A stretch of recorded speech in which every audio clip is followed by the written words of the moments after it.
Today's Wednesday, July 22nd, 2020. Coming up on Roland Martin Unfiltered, we'll be joined by Congresswoman Maxine Waters to share her thoughts about the loss of Congressman John Lewis, Trump's lack of leadership on COVID-19, and what will happen when it comes to unemployment benefits for people impacted by coronavirus. We'll also give you the latest research in the race to find a vaccine for the virus in the United States, giving nearly $2 billion to drug manufacturers for 100 doses of a vaccine.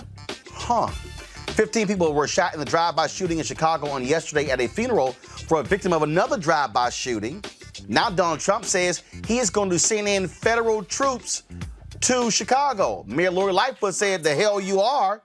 Speaking of Chicago, Congressman Bobby Rush talked to the Black Eagle on Sirius XM, and he says that Donald Trump wants to instigate a race war. Well, you'll hear what he has to say. And a black woman could become the first black person ever to represent the state of Washington in Congress. We'll talk with Marilyn Strickland. And a city in California removes a Black Lives Matter mural after a Trump supporter requested a MAGA 2020 mural. One is a campaign slogan, one isn't.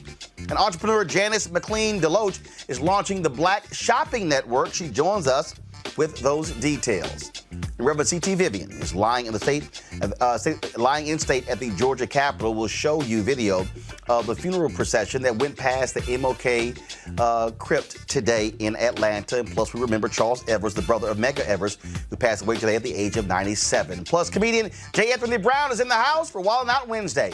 It is time to bring the funk on Roland Martin Unfiltered. Let's go. He's got it. Whatever the biz, he's on it.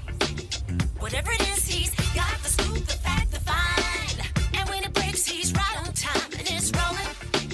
Best believe he's knowing.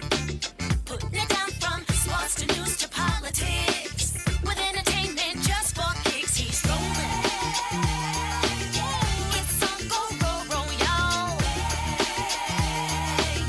It's Roland Martin,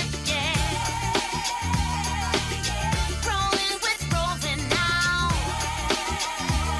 He's funk, he's fresh, he's real, the best, you know he's Roland Martin now.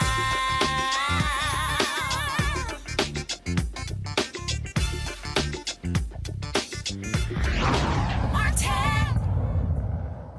Folks, today in Atlanta, Reverend C.T. Vivian, his body is at rest in the state capital of Georgia. His funeral will be tomorrow, 11 a.m. This is video here of a procession. Pull the audio up, please.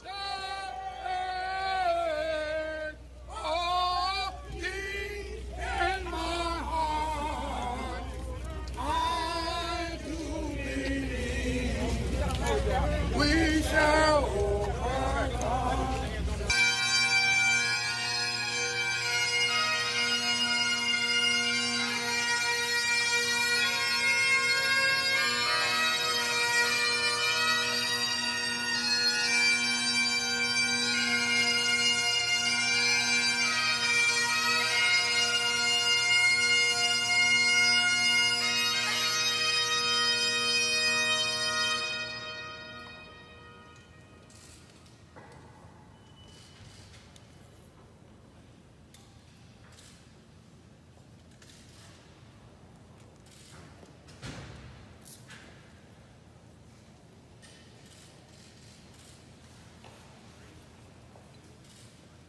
This also happened as his body was draped with the flag of the state of Georgia.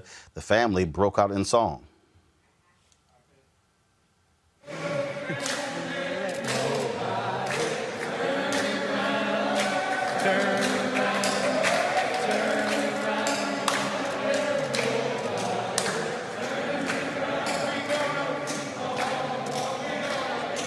Ten seconds.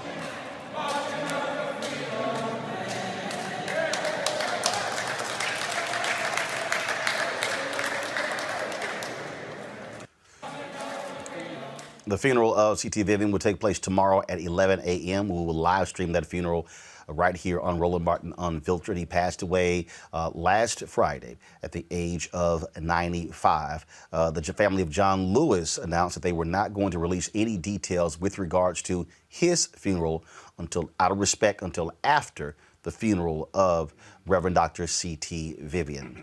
Members of Congress are still mourning the loss of Congressman John Lewis. We showed you yesterday the various tributes that took place on the House floor. We've had many CBC members who have been on talking about that and what he meant and really his impact on the members of Congress. I also had the opportunity to, I'm going to show you guys this in a second, Congresswoman Ayanna Pressley sent me this photo here. This is a photo that was placed in his seat there in the House of Representatives, there for Congressman John Lewis. Joining us right now from Capitol Hill is Congresswoman Maxine Waters of California.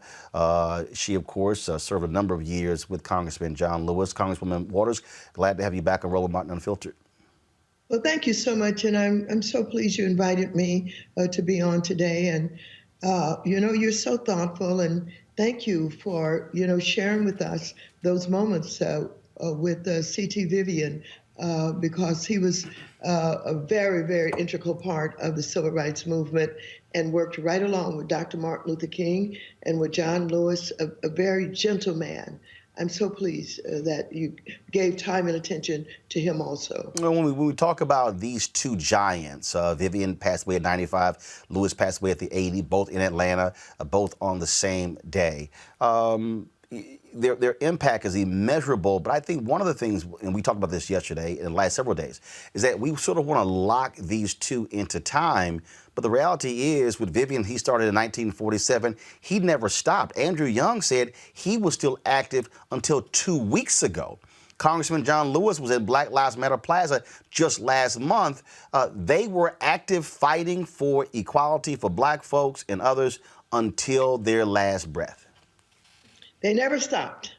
First of all, when I think about John Lewis and a 17-year-old, having the wisdom and the understanding, even what was going on with discrimination and racism, and wanting to do something about it, joining the civil rights movement at 23, speaking at the March on Washington, I am amazed. But of course, I've been in awe of John Lewis for quite some time, in awe of him, not only because of his history, the leadership of the Student Nonviolent Coordinating Committee, the sit-ins, the Edmund Pettus Bridge, all of that. I was in awe of him because of his ability to forgive and to love and to have no revenge in his heart. I thought that was quite unusual and outstanding, given that he had been beaten, he had been jailed, he had been treated, very bad. And yet he led a group to meet with George Wallace and to forgive him. And so I've been in awe of his ability to do that and to preach nonviolence and to live it. I mean, he didn't talk the talk, he actually walked the walk. An unusual young man that a historian referred to as a saint. When we talk about members of Congress, I think a lot of people out there really don't understand. They say, well, how many bills did somebody sponsor? How many were passed? But the reality is the job of a member of Congress is a lot of stuff that happens people never, ever see. And That's so right. what was his value? What did he bring to the Congress when it came to the work? Well, first of all, let me just say that he was so revered, so loved, so respected. When he took the floor of the House to speak, everything was quiet. Everybody listened attentively because they knew that when he spoke, he had something very important to say. And so, first of all, before I even talk about the Voting Rights Act and the work that he did on legislation, on gun control and all of that, his presence here was a quietening presence, one where he could, lead a debate, get people focused and talk about not only the issue, but helped us to conduct ourselves in certain ways that I think, added to his importance here.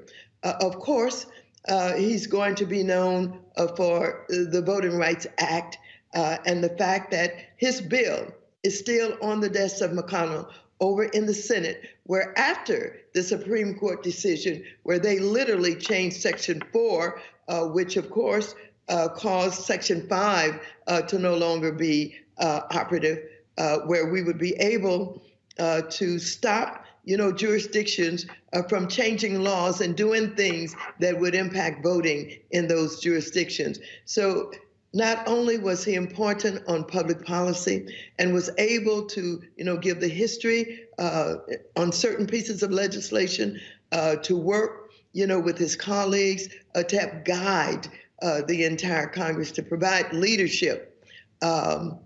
He was someone that everyone respected. And when, things were rough inside our own caucus and there appeared to be division, he could bring us all together. Of course, when he led folks to sit down right there in the House to commandeer the stage, Congressman Jim Clyburn said that he thought that crystallized the moment that really united the Democratic Party and played a role in them winning so many seats in 2018 because it sort of galvanized the party as well. A lot of people were obviously shocked by that, and it was sort of weird when we played the video. There were people looking around like, well, I guess he gonna sit down. We better sit down. And he sort of challenged Democrats who, frankly, we don't really know. That's not how a member of Congress is supposed to act. These are non-black folks. Calls them and say, yeah, take a seat. This is what you do when you got to make a point. Well, the fact of the matter is the way that we are thought to conduct ourselves, talking about the gentlewoman and the gentleman and, all of that, no one would have expected that people who had never dreamed that they would sit down, that they would get on the floor, they did it. And of course, this changed a lot of individuals, members of Congress who had never experienced what it is to do a sit-in, to do a sleep-in, to do that kind of confrontation. And so I think Jim Clyburn may have had something when he talked about, the impact that it had on the election. We talk about what's happening right now, certainly, and I said this and you already mentioned it, I really right now don't want to hear anything from Mitch McConnell or any Republican talking about John Lewis when the issue that he cared most about voting, they've done nothing. They've done nothing. And, Roland, I have been to Selma practically every year since I've been elected, marching with John across the Edmund Pettus Bridge. And you'd be surprised at the Republicans, conservatives, who would come because they wanted to have the identification perhaps for that segment of their districts. It was a field trip for them, a field trip and a photo op. Yes, and they may have had 10, 9, 8, 7, 6, 5 or 10% of their districts were African Americans that they did nothing for except on Martin Luther King's birthday. And of course, the picture that they could take back to show that they were with John Lewis. And it always upset me. But again, I could not demonstrate it. I could not show it because John Lewis was the kind of human being that you certainly respected so much, and you did not want to do anything in his presence that would not be considered respectful. But he did not mind. He led the Faith in Politics group. They went into Montgomery. They went to the museum there, the Civil Rights Museum, and he brought them all over to Selma where they marched. But he was that kind of human being. He had love in his heart for everybody. He really believed in peace and certainly believed in nonviolence, and he lived it. We would talk about people who stay involved and active. You're one of those folks. Folks have been talking about you on social media when you pulled your car over to make sure that a brother was properly being taken care of by a police officer. Guys, go ahead and roll that video, please. Over. I stopped the brother, so I stopped to see what they were doing. Right. Oh, okay. So they say I'm in the wrong place, say they're going to give me a ticket. That's okay, as long as I watch them. Gotta do what they gotta show. All right. Take it they never gave you that ticket, huh?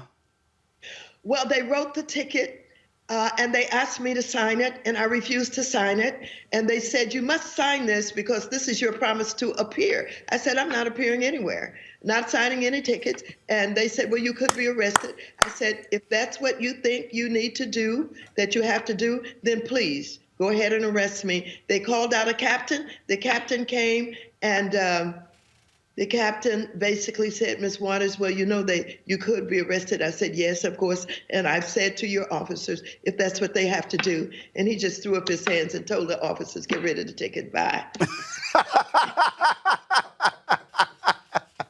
They needed to understand you were going to make sure nothing happened to that brother. Well, you know, Roland, I've been doing this for years, and I do it all the time. I mean, I don't ever talk about it. I just go, and I stand a respectable distance. I do not intervene, but I'm there watching, and the police know that I'm there. The deputies know that I'm there, and most of the time they let them go because eyes are upon them. But it's so important for us understanding that our young people are frightened.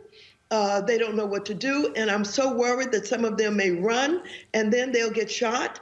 They are so grateful to see somebody is standing there watching and looking after them. And of course, with me coming there, other people came. You know, the bus drivers who were passing by waved and shouted Maxine Waters. People stopped their cars, and all of this, you know, put eyes on what was going on, and they released him. I'm not sure that some of these young people would be released, but for, you know, me and others who would stand and watch what's going on. And I'm so pleased now that everybody's got a cell phone and, you know, can, you know, take photographs of what's going on. I think that's very helpful.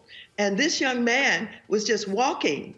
They stopped him, and I asked him after they released him, why did they stop him? What did they say? And he said, they said, I fit the description. I said, oh, yes, I've heard that before. Yeah, we've all heard that one before. I gotta ask you a couple of issues. One, you chair, of course, House Financial Services Committee. We're dealing now with this coronavirus epidemic. Republicans are now complaining about extending these unemployment benefits. Here's Senator Ted Cruz saying, "Oh, basically, these folks are just making too much money." Yes, They said that. One second. Watch this. So far is the plus up in unemployment compensation. We are paying a whole lot of people a lot more money to stay home and not work than they made on their jobs. And that is terrible for those workers. It's terrible for the economy. And every time, everyone in this body who votes for paying people more money to stay home and not work than to go to work, they ought to write on the top of that, paid for by the Joe Biden for President campaign. Because there are a lot. Congresswoman, this is the same guy who opposes $15 an hour. Maybe if people got a living wage, then they wouldn't be making more money from this check. I mean, that's crazy. Absolutely. And it is absolutely outrageous to begrudge poor people making, you know, entry wages, making, you know, minimum wages, to begrudge them getting $600 more. It's just not to be understood. But I don't understand Cruz anyway. And he's not a credible human being as far as I'm concerned. Anytime you allow the president to treat, you know, your wife the way that he allowed the president to treat his wife, and he's still, you know, basically licking the boots of the president, he is not to be understood or respected. So, you know, we can just disregard whatever he has to say. I agree with that, and I'm from Texas, and I'll still vote there. But trust me, he don't get my vote. Just a couple of more. That first off, Donald Trump yesterday, all of a sudden, these people in the media saying, "Oh, his tone has changed. Now he's encouraging people to wear masks," things along those lines. They're still discrediting Dr. Anthony Fauci as well. 140,000 people have died, and you have this administration who still all of a sudden now wants to say, "Oh, no, we're now on top of the coronavirus." California, your state, highest number of cases yet just yesterday. I just checked, and I understand that we may have reported 5,000 new cases as of today. we are right at the top. We have a few states that's, in that situation, New York and New Jersey, and I think Florida is there, Arizona was there, and Georgia was there, but we're right at the top. And we have spent so much money, trying to deal with, the situation. We had a surplus, and now that has been depleted. But, our governor was doing a great job, but the pressure was so great, that was by this president and by all of those governors who follow him to open things up. He opened up, and this surge and this spike has taken place. And now it's basically out of control. And, people are going to not only be ill from COVID-19, they're going to die. Some people are going to die. This president has misled the nation. First of all, he said it was just a hoax, and he didn't get involved for several months. And then he paid no attention to the experts. And then he came up with his own remedies, telling us to drink bleach, etc. And then he told us it was just going to disappear. And he has not been credible. He has not provided the leadership.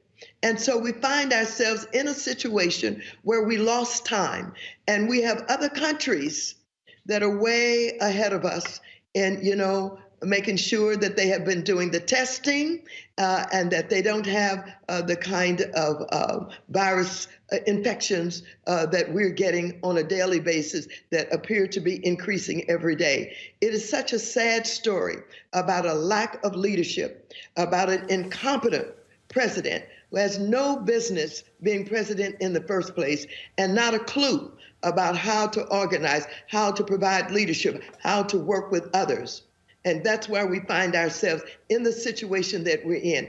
We have the HEROES bill now, following the other bills that we have passed, the CARES Act and the supplemental to that, and it's sitting on the desk of McConnell, who refused to get started with the negotiations. We have a $3 trillion bill, and he's saying it should only be perhaps maybe about $1 trillion, which is a mistake. Not only are the rents coming due, some people have not paid their rents for 2 and 3 months now.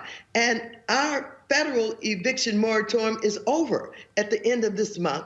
And many cities and states who had moratoriums, that's all over with. These landlords, many of them, they have a mortgage. If they're going to keep their rental units, they've got to pay. And so I'm so worried that people are going to be evicted and put out on the street and increase the homelessness that we're experiencing in this country.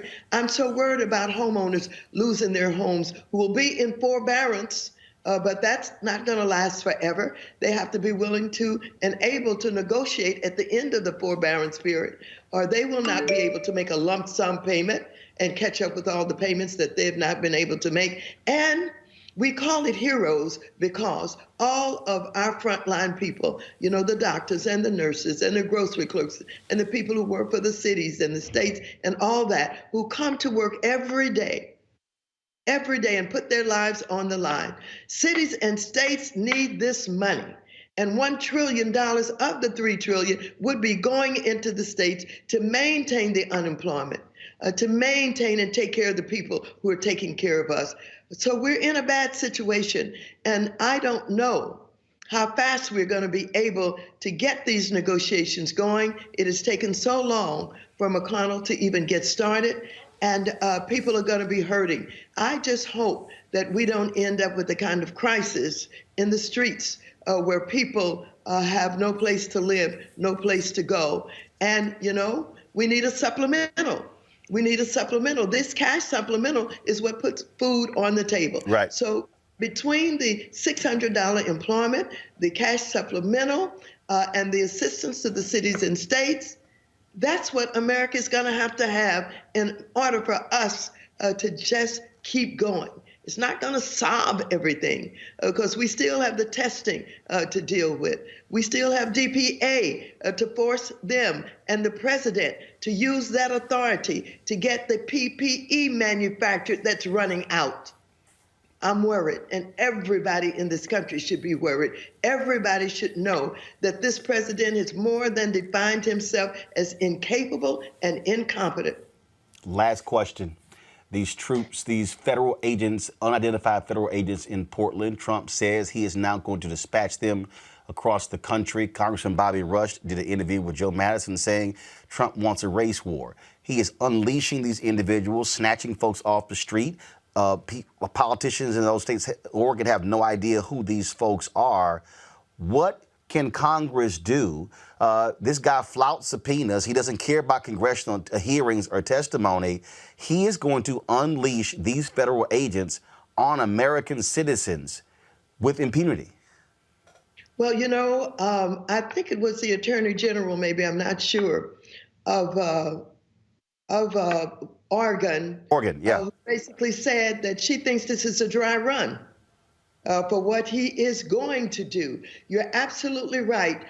They are unidentified. They don't have their names. They have these strange uniforms. They're snatching people off the street, throwing them into unmarked cars.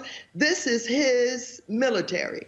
This is what you see in dictatorships in third world countries, where, you know, the leader, the dictator, keeps his, you know, his military so that he can turn them on the people whenever he gets ready. And don't forget, this president has alluded to the fact that if he's not reelected, there may be a civil war. This is a dangerous man. And he's, instead of understanding that we have real problems that need to be addressed, dealing with these young people in some of our cities. He keeps talking about Chicago because of the unfortunate killings that they're having, where we need to have everything from, you know, more jobs, more counselors, more people assisting the families, where we're trying to deal with understanding what is driving the young people, with people going in, dealing with not only the individual, but seeing, you know, what's happening with the parents, what's happening with the mothers and fathers, what's happening with the ability for them to have health care, and whether or not we have some of these young people who are, you know, having mental problems. I mean, a lot of, you know, work that needs to be done, not going in with guns, talking about we're going in tough. We're going to take care of it. What he's doing is he's threatening to kill some people. And guess who those people are? They're us. It is a dangerous thing that he's talking about doing. The mayors didn't even know, and the state legislatures didn't even know he was coming into Portland. Didn't know he was coming there. He does not consult with them. This is an outrageous abuse of power. Congresswoman Maxine Waters, always a pleasure to have you on the show. We appreciate that you always take time for us to speak to our audience, and it's greatly appreciated. And thank you so much, and I appreciate you so very much. Thanks so much. You take care, be safe. And also, condolences on your sister. I know it was very difficult losing her coronavirus, so certainly condolences. Well, thank you so much. I appreciate that. Thanks a bunch. All right, folks, let's go to our panel. A. Scott Bolden, former chair of National Bar Association, PAC. Robert Patillo, executive director, Rainbow Push Coalition Peachtree Street Project. Teresa Lundy, principal founder, TML Communications. Scott, I'll start with you. You heard what the Congresswoman said there. We talked about a variety of things, but this announcement by Trump, he is sending these troops in, sending these federal agents in. These folks are unleashing terror across this country. We cannot ignore what is happening. And I dare say, if you thought Nixon and all of his stuff in '68, I said this on MSNBC this weekend, this is Nixon in '68 on steroids. Yeah, this is really strange, interesting, and scary. These federal troops, and they're unidentified, they're unannounced, they have unmarked cars, and it's like the military squads in third world countries. I think the attorney generals and as well as the governors of Illinois, or the governor of Illinois, needs to go to court or needs to figure out who these folks are in order to figure out whether they should be there or not and under what authority they are. But you can't do it unchecked. Now, having said that, Chicago's got to do something.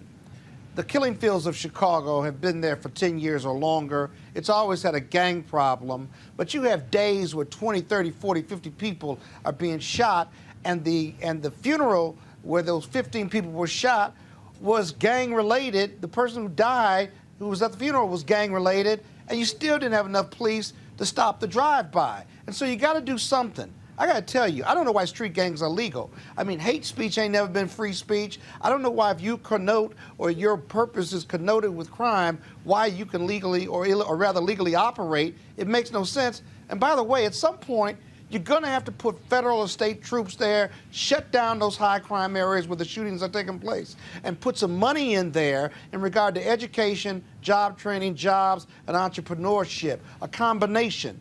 But you got to do something, because right now, they're not doing a very good job in Chicago. But here's the thing there, Teresa, when we talk about what's happening there in Chicago, we cannot ignore the reality of the fundamental problems with that Chicago Police Department. What you have in Chicago, look, I worked there for 6 years. Excuse me. If you let me finish, you will understand. I lived in Chicago for 6 years.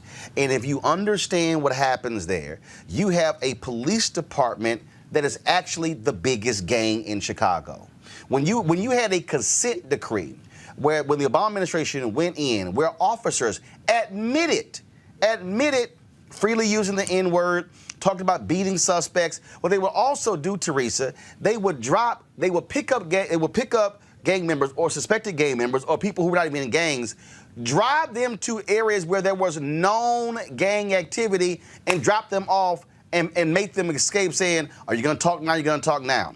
What you have is you have massive distrust between the community in Chicago, between communities and the Chicago Police Department. And, Teresa, last point, you have police officers who are still pissed off that they were held accountable in the case of Laquan McDonald, and they have purposely slowed down. They've said they've actually broken antennas on car dash cams, won't turn on body cameras. You have a police department that is in open revolt to accountability, and they're like, hey, if it happens, it's on them. Teresa, go ahead. Chicago is one of several major metropolitan cities that is going through this chaos that President Trump has created. I know our district attorney, our progressive district attorney, Larry Krasner, who's always under the gun for conservative politics and news media, he made a statement, fighting back against this unjust with the statement that President Trump made about federal agents coming into the city, arresting and kidnapping and assaulting by actually pressing charges. And I think that needs to be a downpour of a remake for every other district attorney to be doing, because again, we can't be going backwards. Going back, it's reminding me of a crime drama that we used to see on USA Network or something that was just so old that our parents used to watch, right? But this is real life right now. And this is not a movie. This is real life where lives are really hanging at the balance. And it just seems like, it's getting worse, because once we start getting into what this election season is actually coming this year, it's really worse that we just don't know what's going to happen next. So it's really up to our progressive district attorneys, our legislators to really, formulate some sort of plan and really look into that charter and those rules and regulations so they can figure out how to protect us from the federal government. Robert, on this point here, again, if you start talking about how Trump just unilaterally, I'm sending people in, first and foremost, let's just break this thing down there in Chicago. You have the Chicago Police Department. You have the Cook County Sheriff's Department. You have the Illinois State Police. You have massive law enforcement that is at your disposal to be able to have a plan, and then you can have the assistance from the federal government. But this is a guy who's not actually trying to work with the governor and the mayor to deal with it. He wants to actually drive a different conversation, and that's what you're having here. I can tell you, I was at one of the two meetings when he was president, in his first year when he met with media, and it was called, Rahm came in here, to Scott's point, Rahm came in here talking about education and economics. He was like, no, that's not the issue.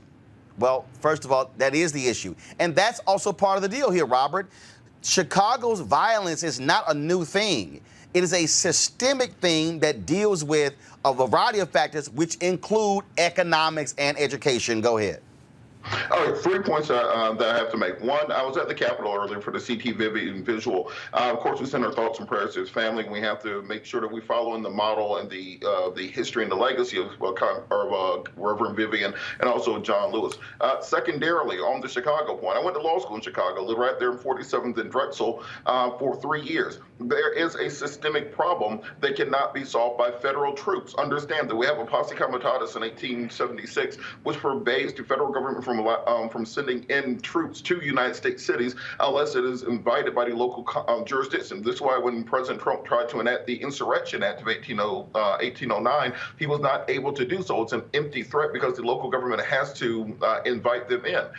So if you want, the reason that we have this current spike in shootings around the country is after the killing of George Floyd and the mass mobilizations, police departments around the country did mass sick-outs. They did the blue flu. They decided they were no longer going to patrol. They were no longer going to do their job. They made the finite decision that if we are not allowed to abuse people, then we will not do our job at all. This is why we're seeing this spike nationwide. It is the police unions allowing these things to happen. At that funeral where 14 people were shot, the police were informed beforehand that there was the potential for violence, and they were aware of it and did nothing because they know exactly what they are doing. So we have to hold them accountable for what they do. And on the preventive side of it, Father Flager has been working on this for decades. Reverend Jesse Jackson's been working on this for decades in Chicago. Jeremiah Wright has been working on this for decades. We know what the solutions are. We know for a fact that if you look at the Magnificent Mile, if you look at Gold Coast, the reason you don't have the number of shootings there that you have in the South Side or the Wild Hunters or on the West Side is because they have the economics do not have those issues. You've changed the economic situation. You've changed the access to transportation, the access to proper jobs, the access to proper housing, not having boarded up buildings and rat-infested slums. None of those guns are just being bought and sold in Chicago. They're coming from across state lines and Indiana, into the city. Nobody has a poppy field where they're growing heroin in Chicago. Nobody's growing cocaine in their backyard. So you have to stop the drugs from coming into the cities. So this idea that, these black folks are just crazy and shooting up and tearing up everything. No, it is a systemic issue. That's what it shows. 100 years of policy in the city, and if you change the system, then you change the outcome. Well, wait a minute. That's what it shows. It shows black people shooting black people. And Father Flager and Jesse Jackson and you and our host right here, you all want to blame everybody, want to blame the police. No. The police are actually, not making gang members shoot each other. Oh, actually, okay? Shut Scott, them down, Scott, because everything you've tried in the last 20, 30 years has not worked. Scott, here's the How's that working for you all, blaming the police? Here's the point that you're missing. I'm not missing it. Actually, you are missing the point. Okay. They're in Chicago. They're in Chicago. They have had numerous examples of cops shaking down drug dealers. What does that have to do with gang members shooting gang members? Will you listen? They actually had they had a facility on Holman Street that basically was Chicago's Guantanamo Bay, where they would take, as the black site, as a lawyer, they would take people to that site. Then the family or someone would say, hey, my relative's been picked up. The lawyer would call Chicago Police Department. There's no record in the system that they actually exist. And the lawyer's going, wait a minute, this guy's been picked up. Where is he? We don't have him in the system. That's one example. Then you also had in Chicago, then you also had there, of course, John Burge and the beatings. What I'm saying is this here. The problem that you have in Chicago is you have such a problem, a level of distrust between community and the police. The community says, I can't trust talking to you because I don't know if you gonna give my name to the gang members. And so the problem is, and hold up, I'm not just done. One second. Everything you're saying is irrelevant. No, it's not irrelevant. And it is. When McCarthy came in to be the police commissioner, they said, oh, the hell no, we're not letting the outsider come in here. They fought every step of the way. Part of the problem is in order to get the violence under control, there has to be trust with the police department, and that police department is so corrupt, they do not want to do it. They openly have rebelled against Kim Foxx. They openly have rebelled against Lori Lightfoot, and that's what they are. And so that's part of the issue here.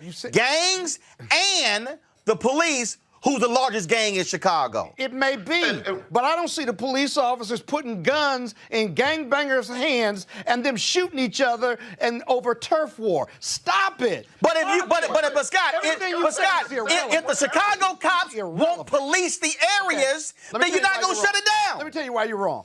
The police are there. They ride around, they get a call of a shooting. They go and they try to solve the crime. No, they don't. Hold on. Scott, you're actually wrong. I'm a former prosecutor. I've got ride-outs with the police all the time. Scott, listen, Scott, hold up. Scott, hold on, Scott. Have you lived in Chicago? Yes. How long you live in Chicago? I was born in Joliet, Illinois. I got you. No. Joliet ain't Chicago. Joliet is Joliet. See, right there. That's like saying I'm from Evanston. No. Here's the deal here. Let me tell you. But Scott, in Chicago, that's not what the cops are doing. Listen, every police department gets a call, there's been a shooting. Hold on. I know I can agree with everything you say. It doesn't matter. What I'm saying to you is the killing fields of Chicago are what they are. And everything you're talking about with the police is irrelevant and immaterial. If gangs are getting guns and shooting each other, 25 people a day, all the corruption you're talking about can be true. I don't want to challenge that. What I'm saying to you is until you shut those gangs down and or bring in money to train them, job training, education, and all the other funding that's needed to give gang members an alternative to violence or the gang, they're going to continue. If this is not new, how's everything you talking about on Robert Patel? I didn't say it was new. Hold on. Scott, in fact, Robert and I both said it's not new. Robert, go ahead. It hasn't helped one bit. Robert, go ahead. Shut them down. Understand. Everything that you are saying was done in the late 90s and early 2000s in Chicago. And guess what it did? Those gangbangers from back then, 20 years ago, went to prison. Their children grew up in fatherless households. By the time those kids were 13, 14, 15, they were right back in the same damn gangs. It wasn't sustainable. You got to sustain it with money and resources. Beforehand. This is what we're talking about, a systemic issue. You are creating the exact same cycle. If you don't change the underlying conditions, but you get blaming the police is not the answer. Chairs on the Titanic. You know, you and Scott, no one is blaming. No.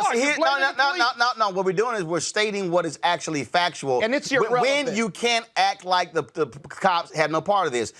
Look, bottom line is, Teresa, you're in Philadelphia. It's the same thing here. You can't divorce the lack of action, the lack of concern by police, deliberately slowing down, not really wanting to investigate crimes. Chicago has one of the lowest criminal clearance rates in the country.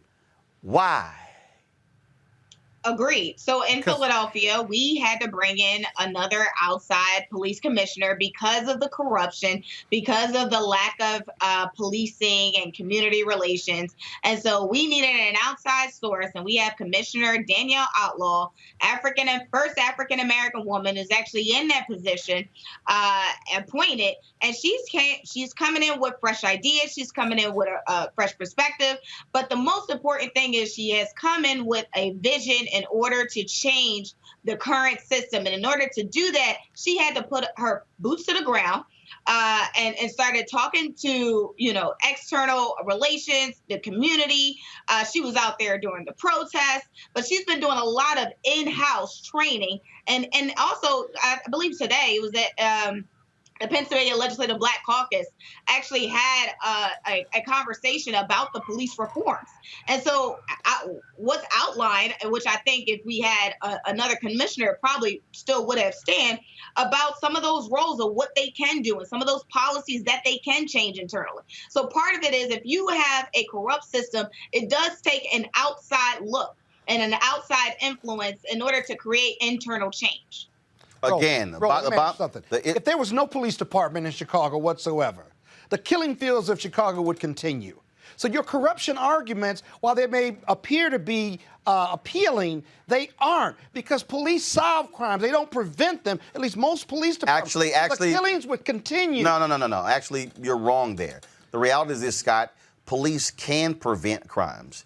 Police can prevent crimes. No. Police can prevent crimes based upon their interaction with communities. What I'm telling you, the situation in Chicago is so bad, the level of distrust that exists between the community and the cops is real. This is the Chicago Sun-Times right here. This is what it says. A visibly shaken Mayor Lori Lightfoot on Wednesday joined police officials in pleading for witnesses to tell police what they know about a shooting outside a gang funeral that left 15 people shot.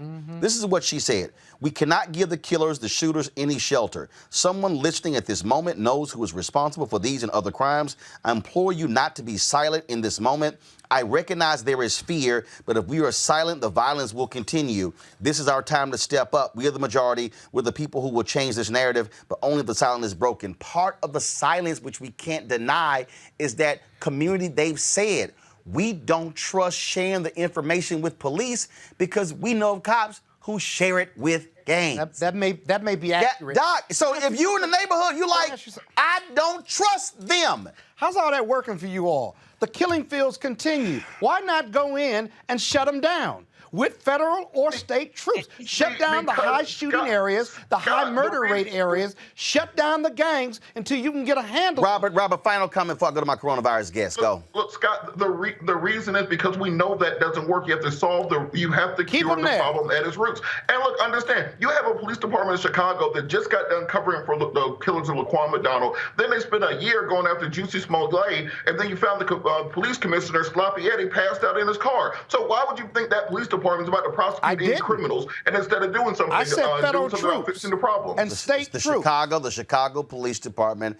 has a fundamental problem, and that is folks don't trust them in this. No, I'm sorry. Let me correct that. White folks trust the police department. So, Roland, what's the answer? 1 second. What's the answer? No, the answer is one of the things you have to do is you have to bring in first of all, they have a new police chief there, and what you have to do is you have to simply say, we have got to get rid of a bunch of folks in this department who are not concerned about the community. They are concerned about protecting themselves. And that is going to require courage and looking the union in the eye and saying, if they do wrong, if they break those dash cam, those antennas, don't turn cameras on, and if they lie in reports, they're gone. You got to have some trust. Folks, as of today, there are 3.97 million confirmed cases of COVID-19 in the United States. 1.6 million people have recovered and 144,000 have died. As the nations grapple with how to slow the spread, scientists work frantically to find a vaccine. Today, the United States announced they are giving $1.95 billion to two companies for the purchase of 100 million vaccines. Joining us right now is Dr. Joseph L. Graves, Jr., Professor of Biological Sciences at North Carolina A&T University. Doc, glad to have you back on the show. What do you make of these companies saying they are seeing promising results of these vaccines and could have something by the end of the year? Do you believe it? Yeah, I believe it. And I think it's good news. There have been some new techniques applied to the development of these vaccines. So I believe that we're going to have them. The problem, however, is the 100 million doses. Because, as you know, we have a population of 330 million people. So 100 million doses are going to have to be administered as quickly as possible, and people are going to need to take the vaccine for us to begin to get a handle on reducing the transmission of COVID 2019. And at this point, there's no guarantee how that's going to happen. And part of the issue when you talk about even that vaccine is then getting people to actually take it. And you got people out there, you got black people who are saying, man, I ain't trusting this whole thing. You got Tuskegee. You got all these white anti-vaxxers out there as well. And so that presents a huge problem. Hell, you got people right now who won't even put a damn mask on. I mean, I don't know what to say, because I remember having this conversation with you back in early March and making these dire predictions of what would happen if people didn't change their behavior. And so now we're beginning to see this. And of course, the situation is made worse when the chief executive officer of the United States had no plan and certainly no intention of taking the actions necessary to try to stop the spread of this pandemic. The fact that he was more concerned with making himself look good for re-election, which of course he has failed to do because he hasn't effectively handled this pandemic, rather than listening to scientific experts and following and allowing them to develop a plan has left us in the situation we're in today. So, in terms of where we go next, again, when it comes to these vaccines, when you hear Dr. Fauci, the head of CDC, says if we can get people in this country to shelter in place, put on masks, that we can truly get this under control in the next 1 to 2 months. Is that real? Is that legitimate? Yeah, I believe that, and then the key thing again is people changing their behavior. And it's not just wearing a mask, but wearing a mask properly and maintaining social distance. One of the things that people need to understand is that even if you wear a mask, well, it cuts down the probability of spreading the infection by 80%. That effect only lasts about 5 minutes. And that is if you're with someone else who's wearing a mask, it lasts for 5 minutes. So the key thing then again is if you're wearing a mask, you still have to understand that you can still transmit this virus, even if you're asymptomatic. So you have to avoid large groups of people. You have to maintain your physical distance, and you really should only be going out if you have to.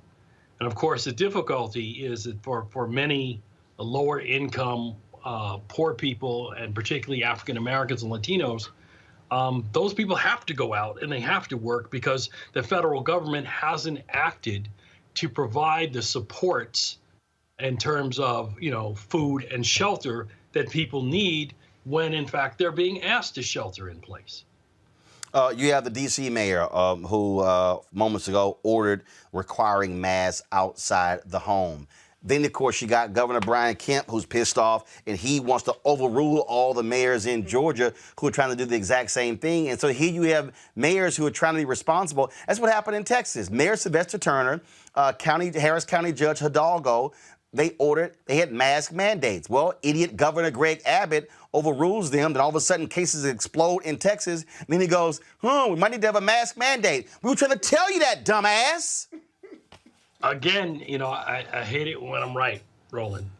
This is something, and I'm of the mind that these people need to be held accountable because the science around mask wearing and simple means to prevent the spread of the coronavirus were well known. So none of this was a mystery to them, but yet they insisted on taking actions prematurely to try to, quote, reopen the economy. And again, I understand the need for people to work and to have a paycheck. So I'm not saying that there's not a concern there. But if you're talking about the difference between people dying and not being able to work, then I think we want to try to keep people alive. And that's what these people fail to understand. All right. Dr. Joseph Graves, Jr., Professor, Biological Studies, Sciences at North Carolina A&T. We really appreciate it. Thanks a lot.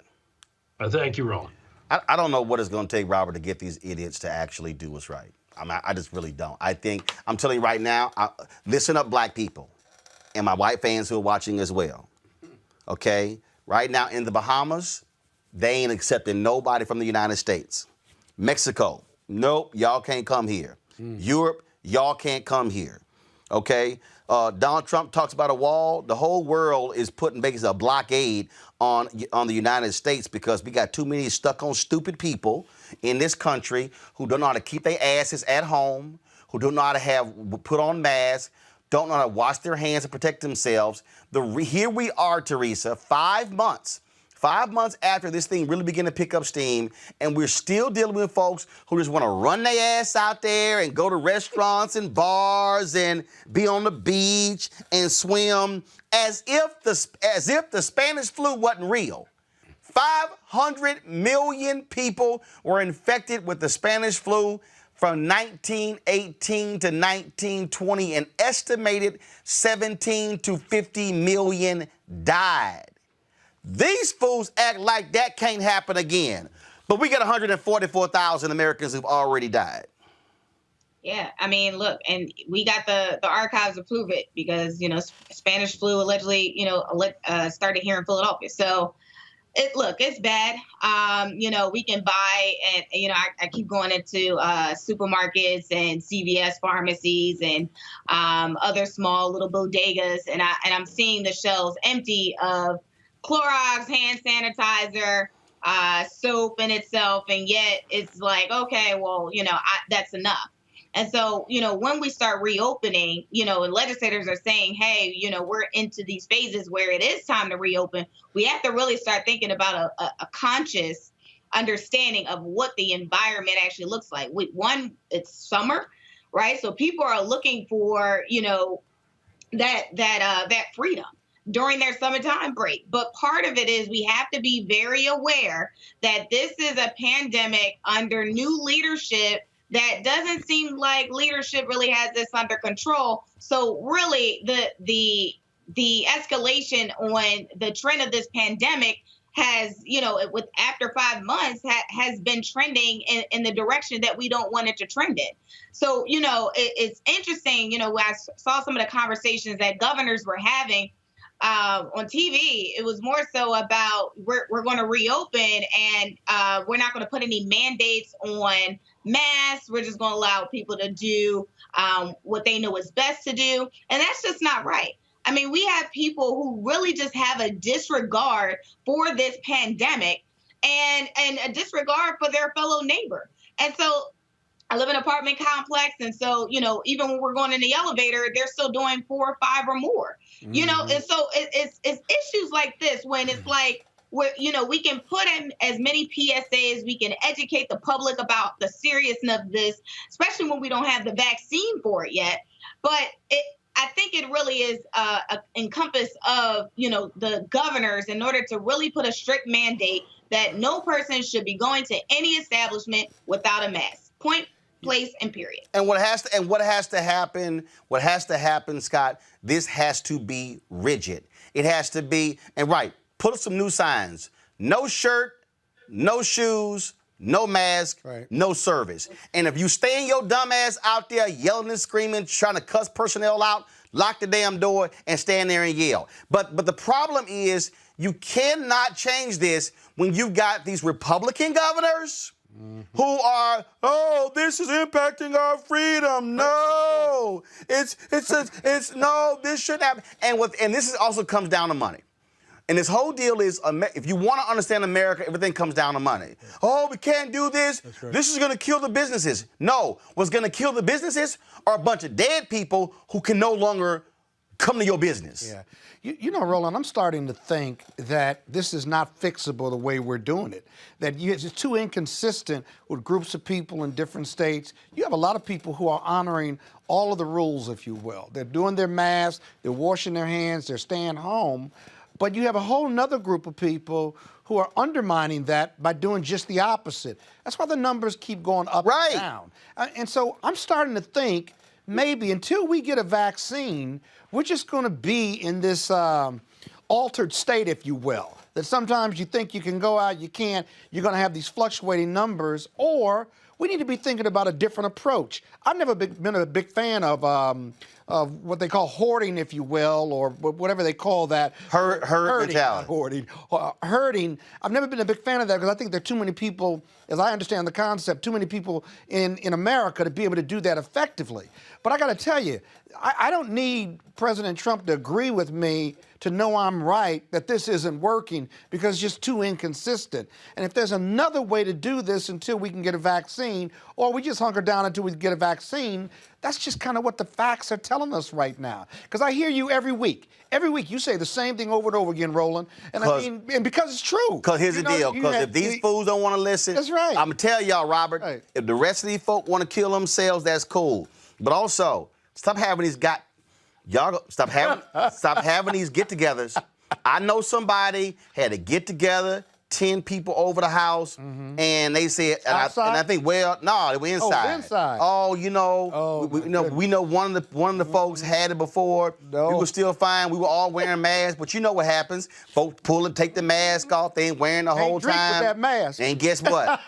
His ass got coronavirus. He got it. Hey, Robert, can't nobody come to my house. Well, Roland, I think part of the issue that we had is that from the beginning we kept getting inconsistent information from leadership. There's this concept of medical martial law, which is the same way that in national security emergencies the military takes over and runs the jurisdiction of the country, that we have to have the same for medical situations such as this. That because of the incorrect information that we got from leadership from the beginning, it'll be over by Easter. It'll magically disappear in April. The warm weather will just wash it away. 99.9% of the people will get better just automatically. We'll have a cure in a couple months. Take magical pills, drink bleach, UV light, all those things are why people do not understand exactly what the virus is. And when people don't get clear messaging and do not understand things, then they just go back to the status quo and do exactly what they feel like. You have a lot of people who don't understand that that when you're dealing with SARS-CoV-2, that it is a single strand of RNA inside of a lipid shell with a protein corona around it. When it gets into the lung system, it goes and attacks the alveoli first, and what makes it so insidious is that it slowly breaks its way into the alveoli. It basically hacks the system of your blood cells, infecting it and replacing sending its RNA, which then replicates, creating an inflammatory reaction called a cytokine storm, and that's normally what finally makes you sick and gets you into the hospital. The problem is that because that takes 2 weeks to sometimes more, you are walking around now expelling these RNA cells or these COVS2 cells into the air as you are moving. You're infecting other people. And that is what, if you just immediately fell into dust the minute you got it, then this would have been over in 2 weeks. But because it is so slowly interacting with individuals, because it so slowly infects them, and because the mortality rate is considered to be low, people think they can just walk around as normal and that nothing will happen to them. If we had consistent messaging from leadership and one consistent national policy, as we saw the EU do when they shut down the entire European continent, basically, as one nation, because remember, the EU is about the same size the United States of America has taken as a whole. The countries that did the full shutdown have now recovered and are doing well. Countries like Sweden, who tried to do herd immunity, are doing horribly. We have to follow the scientific information and not have this culture war around questions of, we're having a culture war about whether you should wear a mask or not. We're having a culture where there are COVID truthers out there who swear up and down that all these numbers are made up and inflated. You have people who are still pushing hydroxychloroquine as a cure when it's been debunked by literally every medical organization in the world. In order for this coronavirus truther conspiracy to actually be true, you would have to think that the EU, China, India, every major nation in the world, the NBA, NFL, every major corporation in the United States, every major medical organization known to mankind is all working together to conspire to stop Donald Trump from winning re-election. That is what it takes for these conspiracy theories to be true, but you still have people pushing those, and that disinformation is what's hurting us. And these Republican governors are so stupid, are so dumb. Brian Kemp, Ron DeSantis, Greg Abbott, that they are so hell-bent on not disagreeing with Donald Trump that they will literally kill people in their state because of their awful leadership. That is a fundamental problem. Got to go to a break. When we come back, we're going to talk to a sister who's running for Congress from the state of Washington to become the first African-American to ever represent that state in Congress. You also hear the audio of Congressman Bobby Rush saying Donald Trump flat out wants to have a race war. Did Joe Biden actually say Donald Trump is America's first racist president? Yeah, Joe, that's not a good one. And J. Anthony Brown is here for Wild 'N Out Wednesday. All right, folks, we got all of that coming up on Roland Martin Unfiltered. The COVID-19 death toll now more than 141,000. 1,000 new deaths reported overnight. It is what it is. 40 million people have lost their jobs in 10 weeks. It is what it is. Masked and camouflaged federal agents detaining peaceful protesters. It is what it is. The British socialite is accused of conspiring with Epstein to sexually abuse minors. I wish her well. Whatever it is, I just wish her well, frankly. Can you imagine standing up when you're in prison saying, it's not my responsibility? I take no responsibility. It's not, I mean, literally. Literally. Those words didn't come out of our mouths while we were in office. I don't understand his inability to get a sense of what people are going through. He just can't relate in any way. Well, and one of the things that I have always known about you, Joe. It's the reason why I wanted you to be my vice president and the reason why you were so effective. And it all starts with being able to relate.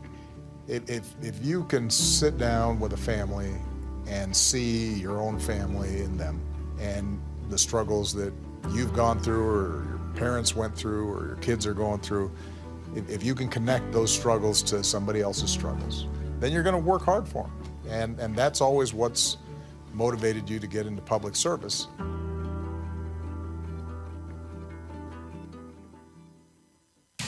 What kind of president threatens to veto the authorization bill for the United States military, threatens to veto pay raises for our troops, threatens defense operations that protect our country from foreign attack, not because of a legitimate policy disagreement, but just to stop the military from taking Confederate names off of some bases and renaming them for American heroes? Why is Trump so hell-bent on defending racist traitors who attacked our country, yet he won't say a word about the bounties his Russian master put on the heads of our troops in Afghanistan? No president has ever sold out our troops the way this one does. Traitor Trump. All right, let's talk about these new viral ads. They skied first at Vote Vets ads there. Donald Trump wants to hug the flag. These vets have been going after him. And then the fact that he said nothing about, again, Russia targeting, paying bounties on the military. Look, Republicans have always counted on military votes. They see an opening. Yeah, the Lincoln ad or the Lincoln Project was one of those ads, and then the military piece. You know, it just shows the complexity or the numerous spaces, political spaces upon which Donald Trump is failing America and even failing his Republican constituents, at least not that 40%, but the moderate Republicans or the Bush or even the Reagan Republicans and stuff. And I think those ads are more effective than the Democratic ads that I've seen. Democrats need to hire the Lincoln, the people who do the Lincoln ads, if you ask me. I mean, it's just powerful. Teresa, I have absolutely no idea what the hell the Democratic Party is doing. I mean, I literally, look, we've had, this is real. We've had a number of these segments. So we've turned this into a whole segment, these anti-Trump viral videos that being placed online. I think we've only run one or two that's come from a Democratic group. What are they doing? And all they have is that wolves thing that they... Teresa, what are they doing? I had a whole pause because I am so irritated right now with the Democratic Party as it relates to how they are getting their message out. It's more, I feel like they're in defense mode. And, it's like miscellaneous items that are kind of going up for talking points and, more so Biden's face. But we're not seeing any, like you said, Roland, some of that real content where it really combats Donald Trump on everything that he's saying. I mean, there is content for days since he got into office. And that's why I'm just really struggling with the fact that there's not a media agency that is strictly behind. It's not like they don't have the funds to do it. And since we're likely not having a convention, all that money that was going to be going to a venue could go into these ads, or could it go into, other media agencies, digital platforms like yourself, in order to get the word out and let them know, hey, this election matters. And this is the reason why. But give people talking points. So when they come across a Donald Trump supporter, a Kanye West supporter in some states, if he gets on the ballot, then it brings an opportunity for those talking points about, Joe Biden versus the one that Trump is bringing to the table. I mean, Robert, I run Don Winslow's ads. I run the Lincoln Project. I'll run Vote Vets. I'm like, Democrats, do y'all not know how to put together hard-hitting ads? There's a lot of material. Roland, look, you have to remember the Democratic Party has been dysfunctional for 20 years. We think that because Barack Obama won twice, that somehow that absolved this party. He was a singular figure who was able to rise above the dysfunction of the Democratic Party establishment as it lies. Remember, Republicans have only won the popular vote one time since 1988. In 2004 is the only time since 1988 the Republicans have won the popular vote. But yet and still, for the majority of this century, they have been in charge of politics in this country. Right now, there's this existential conversation with the Democratic Party about direction. Are we going the Bernie direction? Are we trying to still appeal to moderates? Are we trying to work towards more diversity and racial reconciliation? And because of that, they're running scared. There's no fundamental principles to the party. There's no clear thing that they are willing to run on because they're simply trying to win by default and not offend anybody. So while these ads may appeal to certain swing Republicans, right now there are no swing Republicans left. We have been a 51-49 nation since Bush v. Gore. So what Democrats need to be doing is beating the Bushes to motivate their base, get young people turned out to vote, get more African Americans and minorities turned out to vote. Get more women motivated to turn out and vote. And unless you're presenting a positive message, negative ads against Trump can hold steady. They can steady the ship. But until you're putting forth that actual policy agenda that's going to get people excited to get out there and vote, the same way the MAGA crowd is excited for Trump, then there's no way to overcome that. Trump is an unpollable number. No matter what the polls say, you can throw all of them out the window. You have to run as if you're 10 points down the entire time. I don't see Democrats doing that right now. Well, that's the case. All right, folks. Tacoma's former two-term mayor and city council member. Before that is running to become Washington State's first black representative in Congress. Marilyn Strickland joins me now to talk about her campaign. Marilyn, welcome to the show. Well, thank you for having me here, Roland. How are you? Doing great. So first and foremost, when it comes to this Congress, what do you want to do? What do you want to bring? So, before COVID, we didn't imagine that in July we would be in the middle of a public health crisis, an economic crisis, and dealing with social unrest based on racism and inequity. And here we are. Now, when I think about my agenda before COVID, it was really about having people's basic needs met. And I tell the story of growing up in a military family. We lived in a modest home in South Tacoma, and we had a roof over our head. We had food on our table. We had access to health care at Madigan Army Medical Center. And we knew that after serving in the Army for 20 years, my father would retire comfortably. That is not true for so many people today. And so I think about what I want to do. It's the things that are right in front of us. We have a public health crisis. And I was listening to the conversation while I was in the green room here online waiting for you. And we just talked about the complete lack of leadership at the top of this country regarding how we handled COVID. And I look at how other countries did it. They said everyone's going to mask up. We're going to do testing. Everyone's going to stay home. We're going to contact trace, and they got it under control. And here we are with the 50-state strategy going every which way, and this is why we're still in the middle of this pandemic. And so I think about the public health crisis, Roland. I think about the fact that people are losing their jobs because of COVID, and now they don't have any health insurance. So what are we doing to the healthcare system to get people back on it, or at least giving them some kind of cash relief so that they can purchase insurance on the market that's affordable? And then finally, Roland, I just talk about economic opportunity. Small businesses are the backbone of this economy, and we know that a lot of minority and women-owned businesses have been left out of these PPP relief funds. And so it's about shoring up our economy, putting health first, looking at science, testing people, manufacturing equipment here at home, and then doing what we can to stabilize this nation. One of the issues, though, let's say you get elected, Democrats control the House, and then let's say Joe Biden wins. Republicans have run up such a massive debt in this country. This is what's going to happen. All of a sudden, the Freedom Caucus is going to rediscover their inner fiscal conservative voice. What do you then say to folks who say, well, wait a minute, Republicans didn't give a damn about the deficit. Why should Democrats come in and begin to slash programs to pay for their tax cuts? So first, should the Trump tax cuts be repealed? Yes, they should. And at a minimum, we should at least go back to the level that we had when Obama was president. I would also say, too, though, our house is on fire, and we're going to have to make expenditures to stabilize the economy and to keep people whole. And so as we think about this debt, I would say, yes, the debt's important, but at the same time, we have to invest in people and we have to stabilize them. And also too, Roland, we need to invest in infrastructure if we're going to put people back to work. And we know that when we do those things, the economy can become more stable because we grow the tax base. But you're right. We're not talking about the debt right now. We tend not to talk about it when the GOP is in control, but then when Democrats are in control, it suddenly becomes a big issue. But right now, Right. I'm focused on just trying to help people. I mean, people are suffering, they are scared, and they don't know what's going to happen. I mean, the unemployment benefit is supposed to expire soon. And so we just got to get people stabilized and try to get cash in their hands so they can make it through this pandemic, Roland. Well, that's why what I want is if you get elected and they start talking, I just want you to say, shut the hell up. Y'all didn't say nothing about the debt for the last 4 years, so shut up right now. All right, questions from my panelists. I'm going to start with Teresa. Teresa?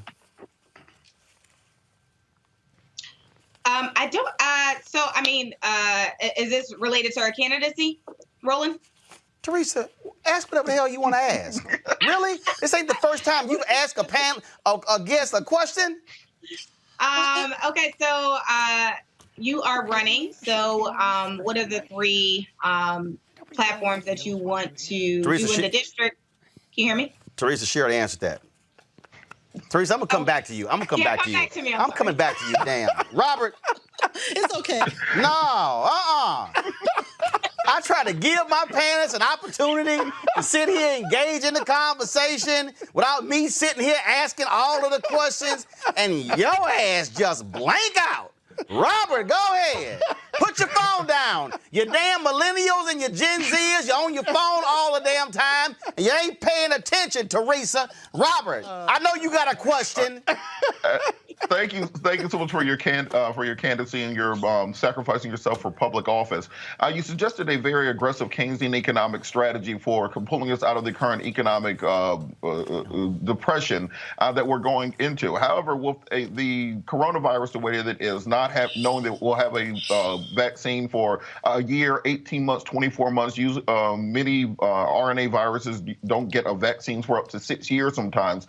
How would this Keynesian economic policy work if we are in an extended lockdown before going back to work? How long could we continue these levels of governmental spending? Would they be open-ended? Would they simply be a kind of like at the end of the New Deal, where it needed World War II levels of spending in order to actually pull us out of that hole? What would be your cutoff point, or what would be your thresholds? Got it. No, and this is a really good question because, realistically, before we have a sustainable economic recovery, we have to get the public health crisis under control.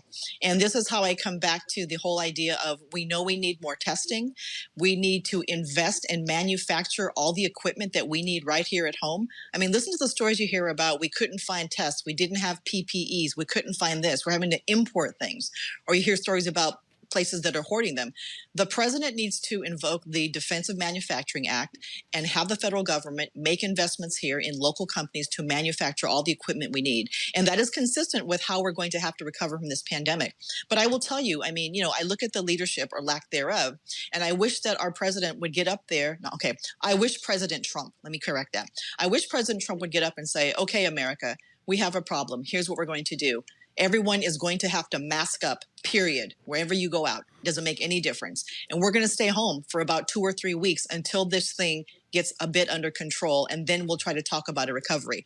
And so I think what I'm trying to say is the public health crisis has to be dealt with. At the same time, we're trying to get some manufacturing happening, and then we'll be able to have a full economic recovery. But it's going to take a while. And I worry that this pandemic is going to drag on. And in your previous conversation, when you all were talking, you talked about, is herd immunity going to be something that we do? How do we know what's going to happen after flu season when a bunch of people are going to think they have coronavirus and they show up in the emergency room and the hospitals are overwhelmed?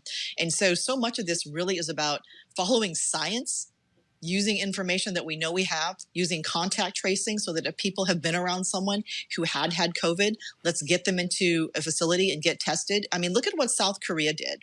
And they had to go through the SARS event. So because they had a system set up with SARS, when COVID came along, they just handled it. And so are we going to have the ability as a country to have leadership and the will to stay our behinds at home like we're supposed to get this under control? I don't know if I answered your question or not. Scott. Yeah, Ms. Strickland, this is A. Scott Bolden. I want to follow up on one of your You didn't give your whole government name. Just ask your question.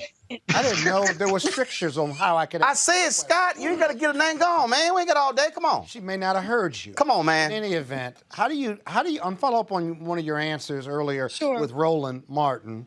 that you want the tax cuts rolled back for sure to the rates when Barack Obama was in, but then you got to get the economy going, and whether it's infrastructure or whether it's other economic and tax incentives locally and at the national level. How do you do both when the economy, based on the pandemic and other issues, are going to be so jacked up if Biden wins that at least the first 2 to 4 years is just going to be trying to undo the damage that's been done under the GOP administration?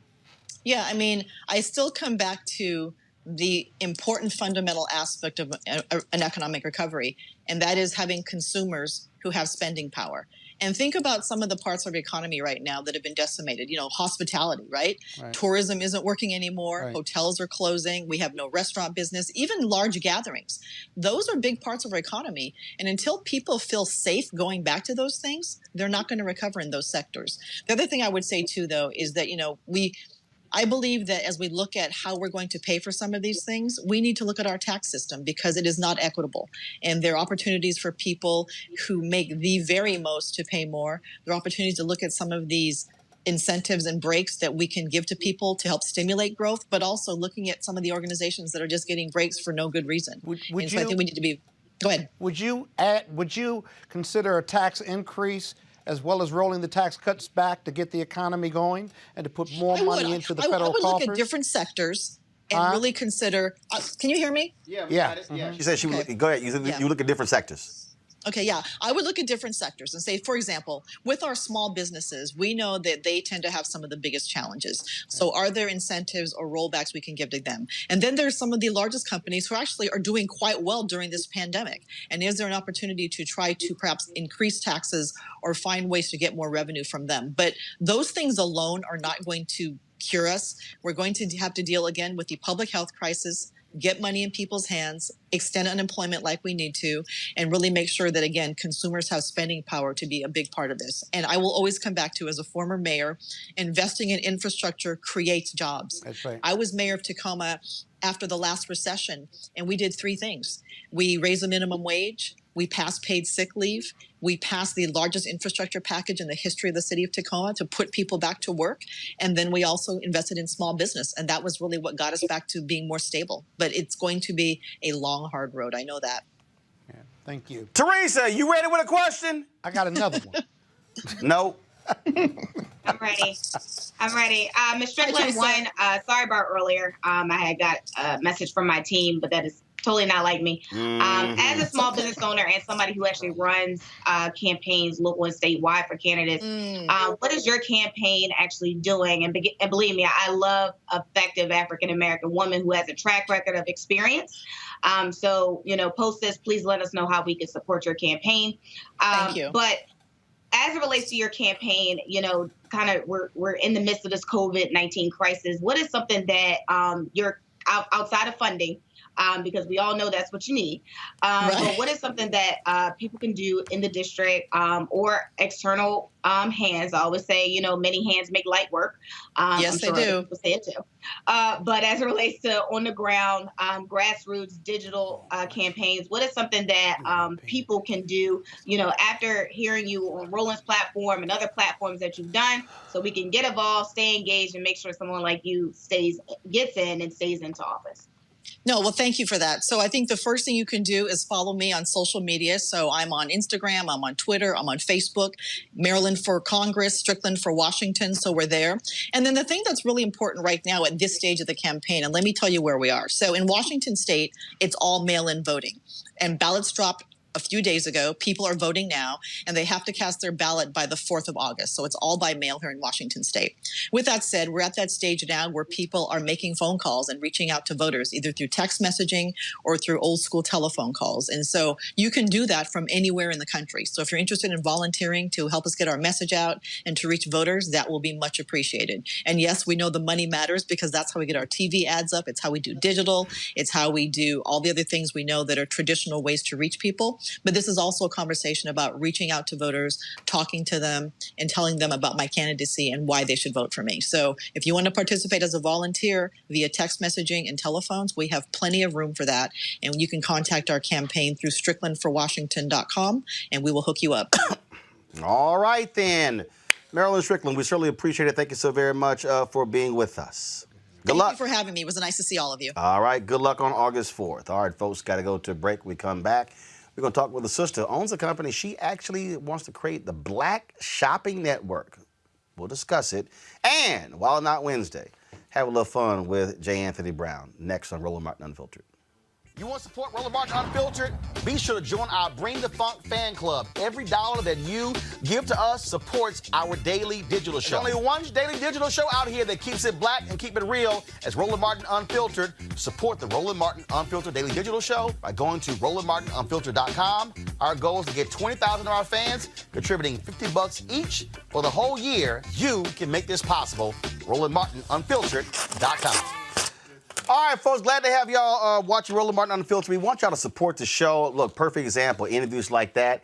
It's not like Marilyn Strickland is getting an opportunity to share what she's doing on a national platform. That's one of the reasons why we created this show, the ability to be able to offer a platform to African Americans, just like we were about to have this conversation next with this sister with a company. Every Tuesday, we feature Black-owned businesses right here on the show. Then, of course, every Wednesday, we also have our segment that deals with African Americans who have technology companies, and so that's one of the things that we do. And the reason we have a Wild Not Wednesday, because you got black comedians out there who aren't out there right now doing comedy clubs, and so we want to be able just to provide them a platform as well. Let me give a shout out to some folks. Let's see here, Kashonda Norman. Larry Dyer, they have joined our Bring the Funk fan club with their contributions, and I certainly appreciate it. We also Al Searles as well. Folks, if you want to support us, go to, if you right now, there are almost 4,869 of you on YouTube right now. Y'all can give right there on YouTube to support us. You can also, of course, go to Cash App, which is $RM Unfiltered, PayPal.me/R Martin Unfiltered, Venmo.com/RM Unfiltered. You can, just like the rest of these folks here, you can send your money order, your check to New Vision Media, NU Vision Media, 1625 K Street, Suite 400, Washington, D.C., 2006. If you want to use a credit card, like when I use Scott's, all you got to do is go to Roland Martin Unfiltered, and what you can do is you can use the Square app to use the credit card. And so we appreciate everybody who has contributed, who's joined our fan club. We're closing in on 10,000. Our goal by the end of the year is to have 20,000 of our fans contributing an average of $50 each, which is $4.19 a month, 13 cents a day. That means that we can stay on, we can add new features, we can be completely independent, to be able to bring you the kind of news and information that you want and that you need. We have tremendous growth over the last several months. We're closing in on right now. So here's the deal. A lot of y'all watching on YouTube right now, y'all actually not subscribers. We want y'all to click the subscriber button. We have right now 586,125 subscribers. We passed 500,000 on June 4th. We're closing in on 600,000. And so all you got to do is subscribe to our YouTube channel. And what you do is you click notification button. So every time we go live, when we have a live special, we're covering a protest, we have a conference, we have a speech, a summit, then you instantly it'll pop up on your phone when we are live. And so that's why we created this platform. Somebody also tweeted, why am I wearing this shirt? I want to show some love to Hank Aaron, of course, one of our greats. When I was honored with the Hank Aaron Award, he actually, this was a jersey they gave me, and then of course they had on the back, they told us we could pick our number. I know this is going to hurt Scott's feelings, but I had to go ahead and put 06 on the back of my jersey. Just so you understand, Scott, I know everybody couldn't be an alpha, but you had to go to some little youth group. That's what Kappas are. And Hank Aaron also signed this. And so, yes, he actually, that's Hank Aaron's autograph. Scott was a hater when I walked in. He was like, man, you ain't got no Hank Aaron signed jersey. I said, yeah, I don't have it hanging up. I'm wearing it. I'm trying to get over that youth company or at the youth group. Said. All right, y'all. So support us in what we do. And so shout out to the great Hank Aaron. I just want to show him some love today. That's why I'm wearing the jersey. The only time y'all ever see me wearing a non-Astros jersey, if I'm Hank Aaron, Jackie Robinson, and then I think I got a Roberto Clemente. That's it. I don't wear other people's stuff. but I had to show my man Hank Aaron some love, and I still appreciate being an honoree with the Hank Aaron Award. All right, y'all, let's talk some business here, and that is black folks, like everybody else, love spending money. It's all good. We know what we do. But Janice McLean Deloach, she says, you know what? We can do more. She's a long-time entrepreneur. Opened her first business, a beauty school, in her late teens. She had her own pantyhose vending machine business, placed in the women's room in most NFL stadiums. Now she's created the first TV show that focused on small business entrepreneurs. On July 7th, Blackout Tuesday, Janice launched a small minority business development platform called the Black Shopping Network. She joins us now to talk about it. So, Janice, glad to have you here. What is the Black Shopping Network? What is that? Hi, Roland. Thank you for allowing me to be on your show today. The Black Shopping Networks is a platform where Black and brown people can shop and share their businesses and shop and buy businesses from minority-owned companies that are Black and brown and women. All right, and so what is the platform? I mean, is it like the Home Shopping Network, which is an actual television channel? Is this going to be digital? So exactly what's the platform? So right now it is a digital platform. It is online only, but the plan in the future is to roll out and make this an television and televised production that will be on somebody's network. And the purpose is to support entrepreneurs and women in business. And let me just say, the Black Shopping Networks with an S.com was created as a result of me. I wrote a book called Autobiography of an Entrepreneur. And part of it was my frustration trying to get other networks to take my book and profile my book on their shopping networks. And so I did not want to. Our website is www.theblackshoppingnetworks.com. That's somebody's Facebook page. No. That's actually a website. So you got, but it's so we didn't have the. All right, so now we got that. Now we have the. So theblackshoppingnetworks.com with an S on the end. All right. Well, see, that's what I'm saying. That's what I'm saying. But you got to put that in because it's kind of important. That's right. It is. And you're right. So let's make sure we got it right. The www.theblackshoppingnetworks with an S on the end.com.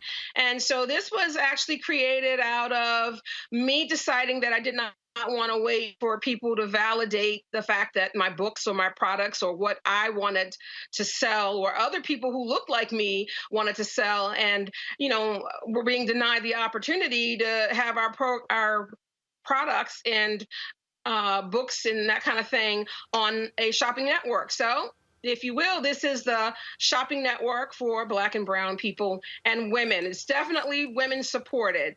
So, okay, so how does somebody get on it? Are they paying to have their products on? Do you get on for free? Are you getting a cut of sales? How does that work?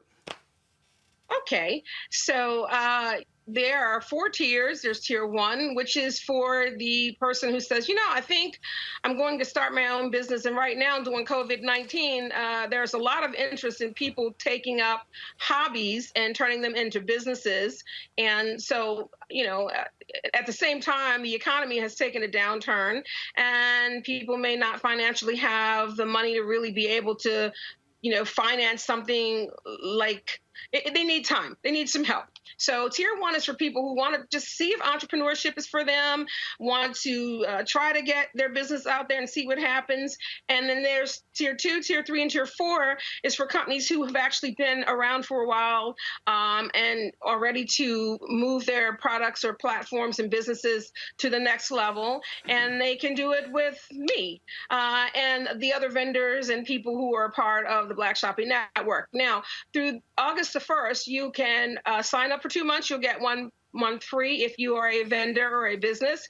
And if you are a shopper and you sign up from now through August the 1st, we will actually give you a digital coin. And when I say we, there's a team of people that are working with me to pull this together. So thank you to you guys. You all know who you are, and I'm so grateful to have your help, and thank you.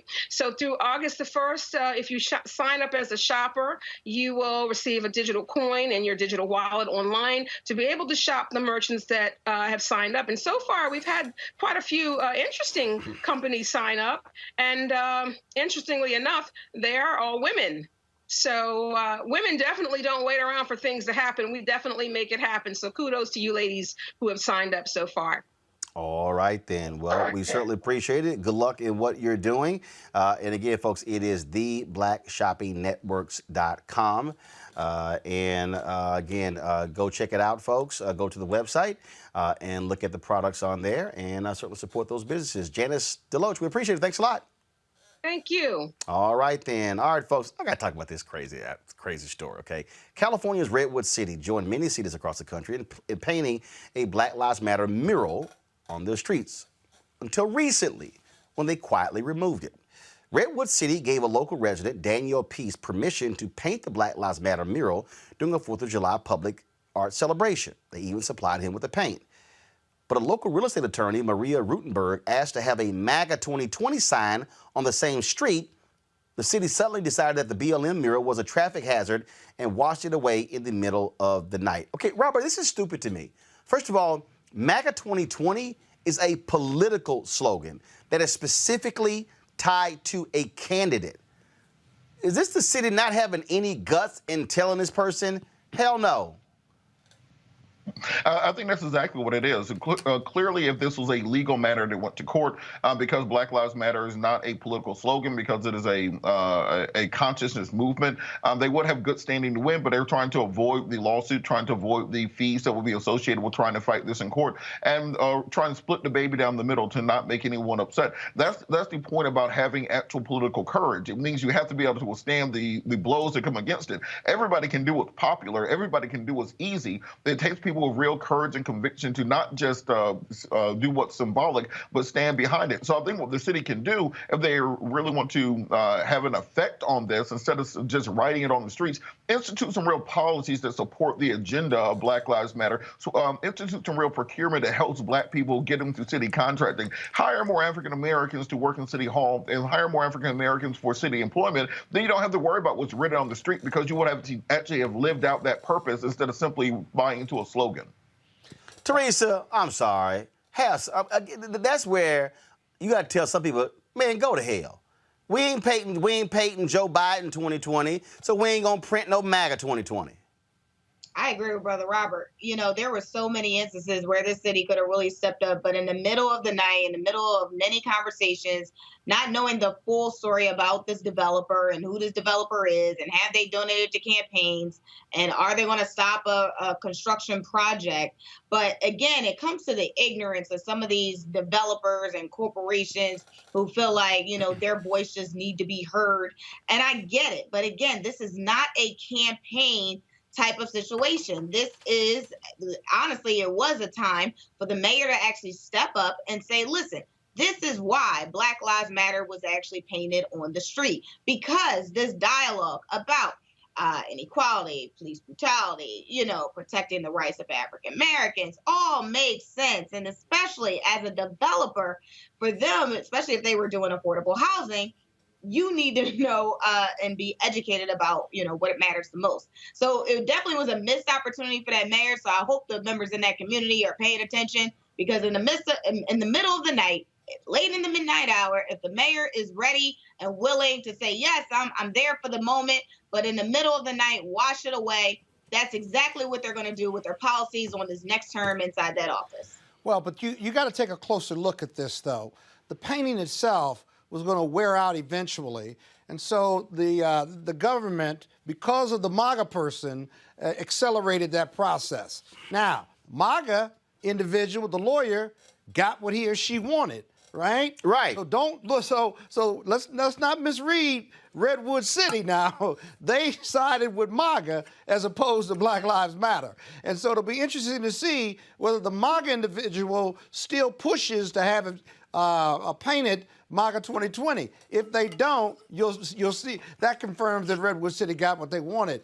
Black Lives Matter. Well, no, MAGA got what they wanted. MAGA got what they wanted, and Redwood City buckled like some punks. Exactly. And what they should have said, man, go to hell. Robert, go ahead.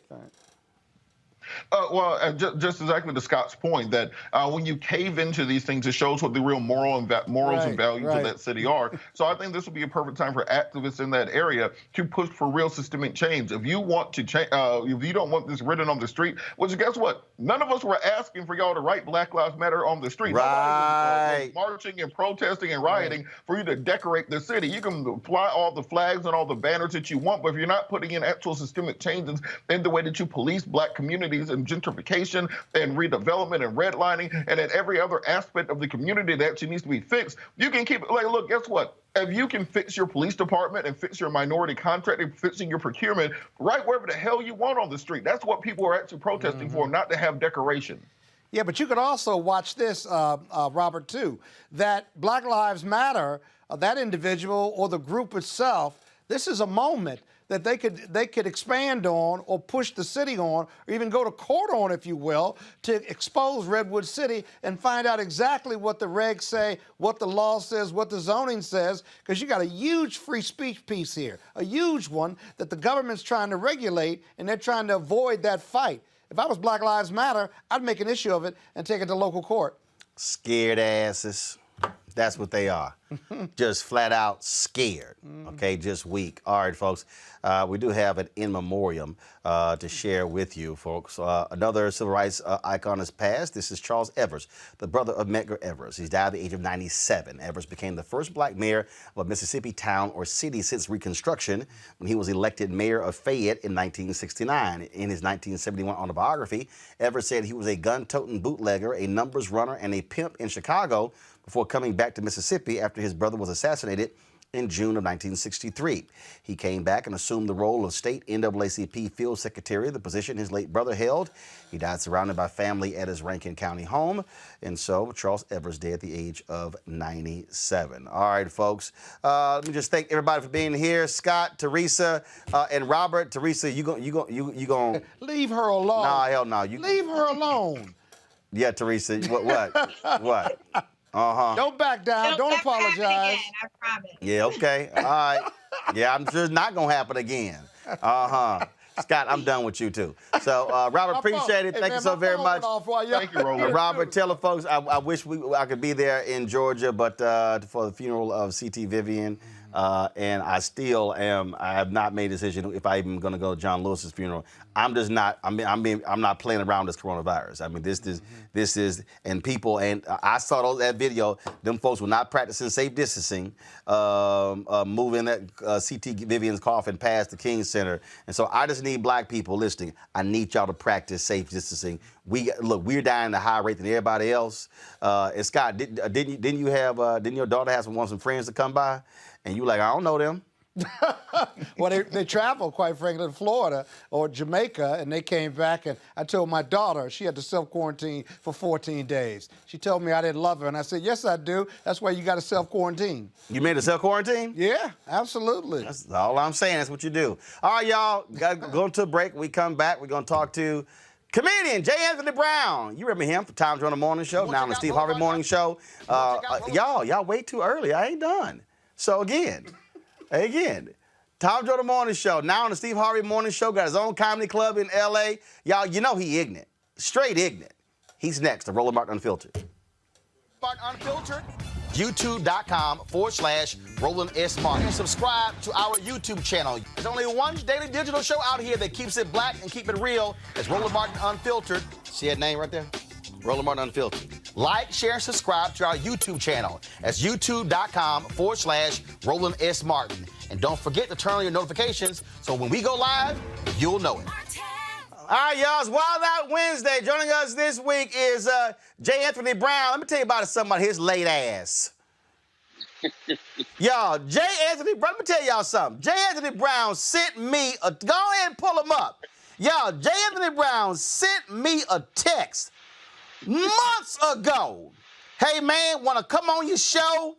Y'all, we had Jay booked. We had Jay booked and everything.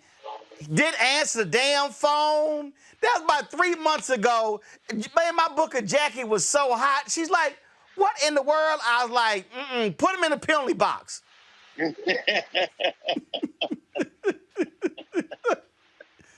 And then finally he like, okay, I'm ready to come on last week. I'm like, was a Negro in quarantine for 3 months?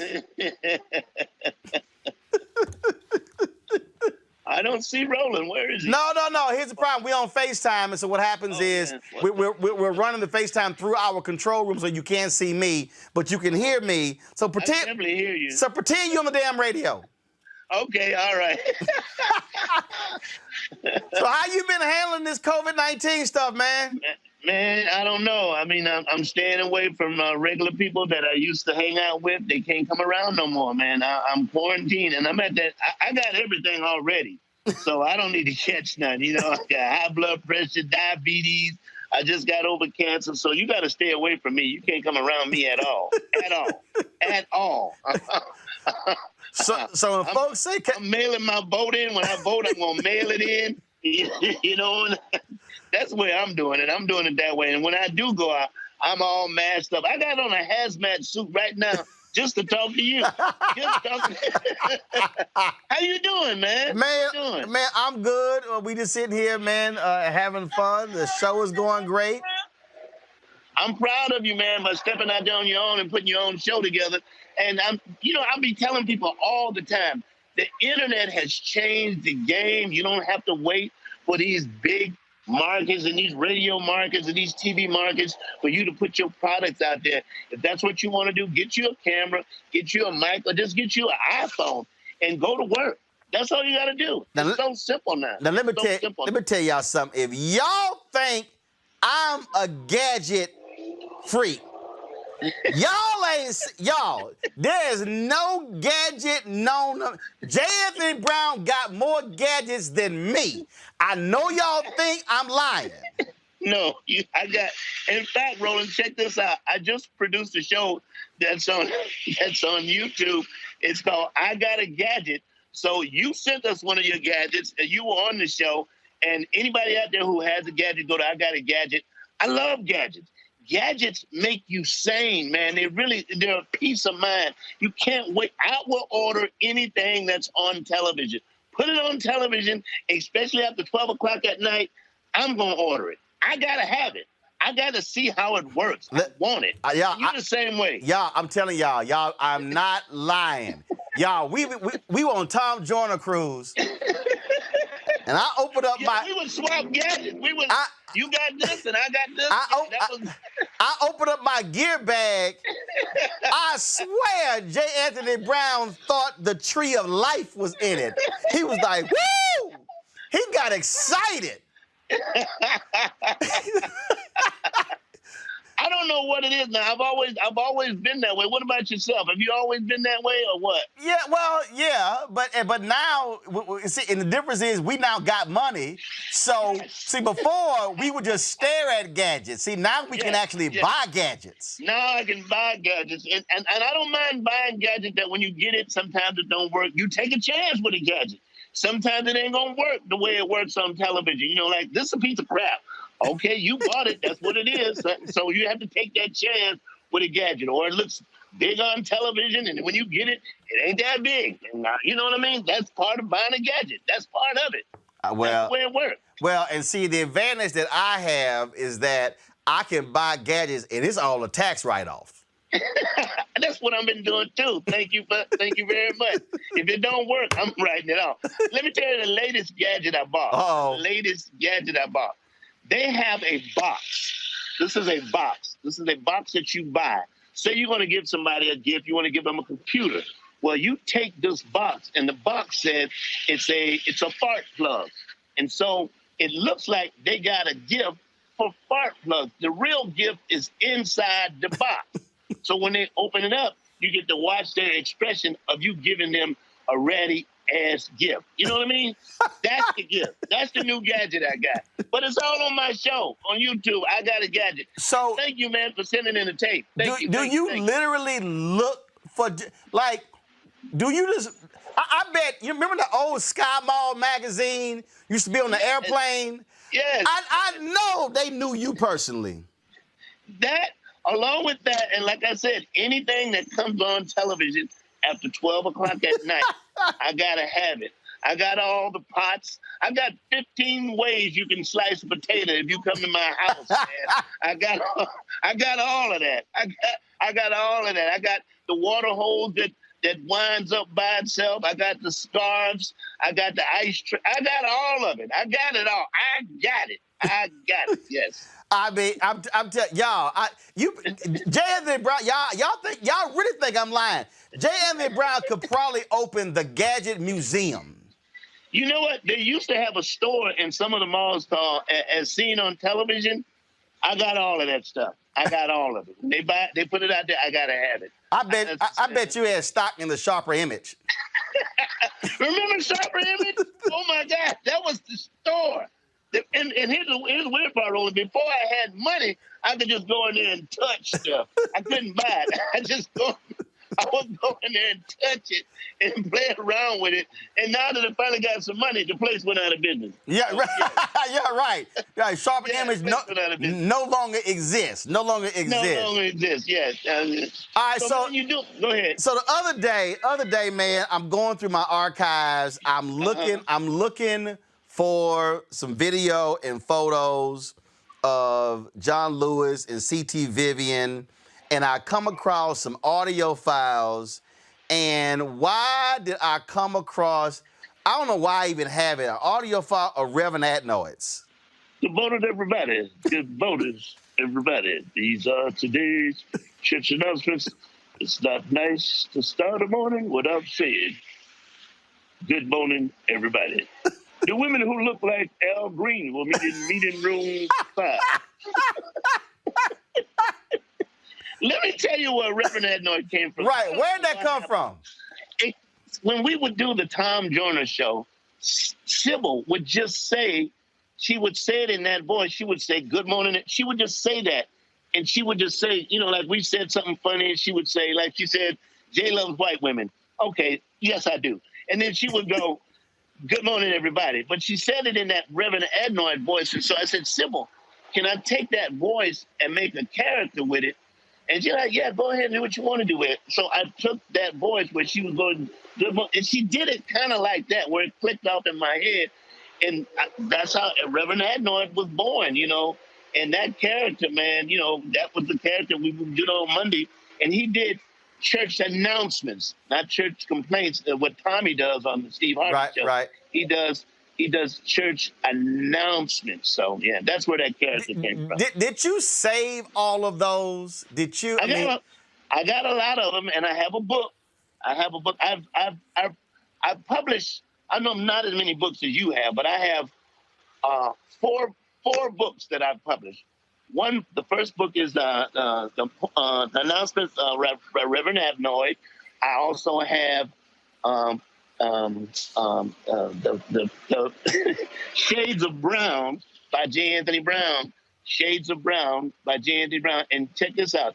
It's the 50 Shades of Brown. It's just 50 Shades of Brown in the book. That's all that's in it. It's 50. It's 50. Roland, don't laugh. I'm serious. It's 50 Shades of Brown by J. Anthony Brown. So you have a lot of people don't know. They're not brown. It has different levels. Yeah, it does. And it has 50 Shades of Brown by J. Anthony Brown. And I also have another book that I'm producing right now because I consider myself an artist. I have an art book coming out of all the hats that I drew. When I was doing the Tom Joyner show, I would doodle all the time. I just would draw. It looked like I would draw the same character. So the first book that comes out probably in the next 6 months is all these characters that I drew of just these characters in hats. It's about 100 of those. And then I produced, and I went to Comic-Con twice. For those of you who don't know what Comic-Con is a big convention that they have every year for people who are involved in the comic book area or superhero area.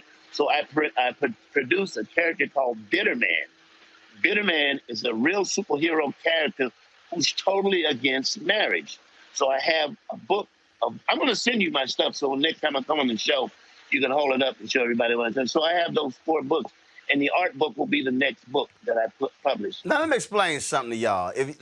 Now, Jay, I told y'all Jay got gadgets. The only thing that comes second to Jay's gadgets is the amount of shit he sells. Do y'all understand? Jay is sold suits, hats, socks, hot sauce. Jay has art. I had some damn cufflinks of some J. Anthony Brown art. Y'all done heard his books. He got a comedy club. I mean, well, the rule of law is, Roland, you know this, is you should try to produce 7 streams of income. Oh yes. You should not just. My minimum is 5. My minimum is 5. Yeah. Yes. That's all you can probably keep up with. Sometimes you get, but you need to focus on at least 5 to 7 streams of income, so that when you grow older, you're not just depending on the money that you work with. You can sit back and you got maybe 400 coming here, or 200 coming here, or 300 coming here. That's what to me it's all about. So that's why I'm always constantly dabbling in different things. But the hot sauce is doing really, really well. It's on hotterthanamofo.com. Why are you laughing, Roland? Why are you laughing? Because the name is funny, Hotter Than a Mofo. Now, the mofo stands for Mother's Food. What do you think it stands for? Yeah, okay, all right, okay. Yeah, okay. Mofo stands for Mother's Food. It stands for Hotter Than a Mofo. I have habanero, peach and pepper, cayenne, garlic, and Hotter Than a Mofo, which is very hot. And then, Roland, I have nuts. So what I need you to do is try my nuts. Hello? Are you there? Roland? I ain't trying your damn nuts. I ain't trying your damn nuts. Oh, you gonna be like that? You don't eat planters nuts. I don't eat planters. I can't stand walnuts. I can't stand cashews. I can't stand almonds. I just train my brain to like pecans, damn it. I got pecans, yeah. But pecans come up under nuts. I mean, come on, don't be like that, Roland. Yeah. Don't be like that. No, I will be like that. I will be like that. First of all, I'm gonna go back to the Reverend Adnoise. You talking about a book? That gotta be an audio book. Yes, I'm gonna make it an audio book. That would be cool. Thank you for giving me that. Yeah, now you got a new damn thing. Yeah, I'm telling you that, because I'm telling you, it was hilarious. Because the beauty of it, they're evergreen, so it ain't like, It's right. It's right. It's definitely right. I'm telling you. Look, I would buy it. No, actually, you had to send it to me for free. But no, for free. But I'm telling you, I was sitting there and I was like, damn, I need to go find some more, because it was just too funny. It was absolutely too funny. All right, when did the whole singing thing with the what you call it, destroying a hit? Murder the Hits. Murder the Hits. Where did that come from? Okay. Let's see. Yolanda Starks, who was Tom Joyner's producer. I was performing at this club called Marriage Flat in Los Angeles. I was performing at the club Marriage Flat. And so at that particular time, Tom had all the people on his show who had a quote unquote, real good set on Def Jam. Anybody who just kind of stood out, that would be Bernie Mac, Steve Harvey, Adele Gibbons, some more, Ricky Harris, all the people who set just kind of stood out. And mine was one of them, because that's where I did the Watch Out There Now. So they contacted me to be on Tom Joyner's show. I did the show, just talking about comedy, yada, yada, kind of like we're doing right now. And then when I went off the air, I told Tom, I said, hey, man, I'd like to come on your show. And my dumb ass said, I'll be on there for free. That's what I said. But listen, here's my analogy about that. Behind that, free gets you in the door. It really does, and a lot of people don't understand that. You kind of approach somebody sometimes and say, "How can I help you to get your foot in the door? You want to be a barber? Offer to clean up the barbershop for free. You want to be a hairstylist? Offer to clean up the hairstyle for free, or run errands for free. That gets you in the door." So free got me in the door. So I said, well, I want to be on every week. He said, well, I need another segment for Friday. What can you come up with? Come up with something that we can do every Friday. And at that time, I was working on KJLH, which is Stevie Wonder's station with Rico Reed, just on Fridays, a couple days a week. And we had this segment called J. Anthony Brown Murders the Hits. And I said, well, I can do these song parodies for you. And I said it again, Roland. I can give you a different one for free every week. I come with a different song every week for free. That's how I got on the show, and that's what Murder's a Hit. And since we've done them, I'm talking about 20 years, Roland. I must have 700 hits. Wow. More than that. Yeah, I think I recorded more songs than some of these average singers. I think Hey, I'm telling you, it's all a part of. Look, it's about being able to do different things. I got a couple more questions for you.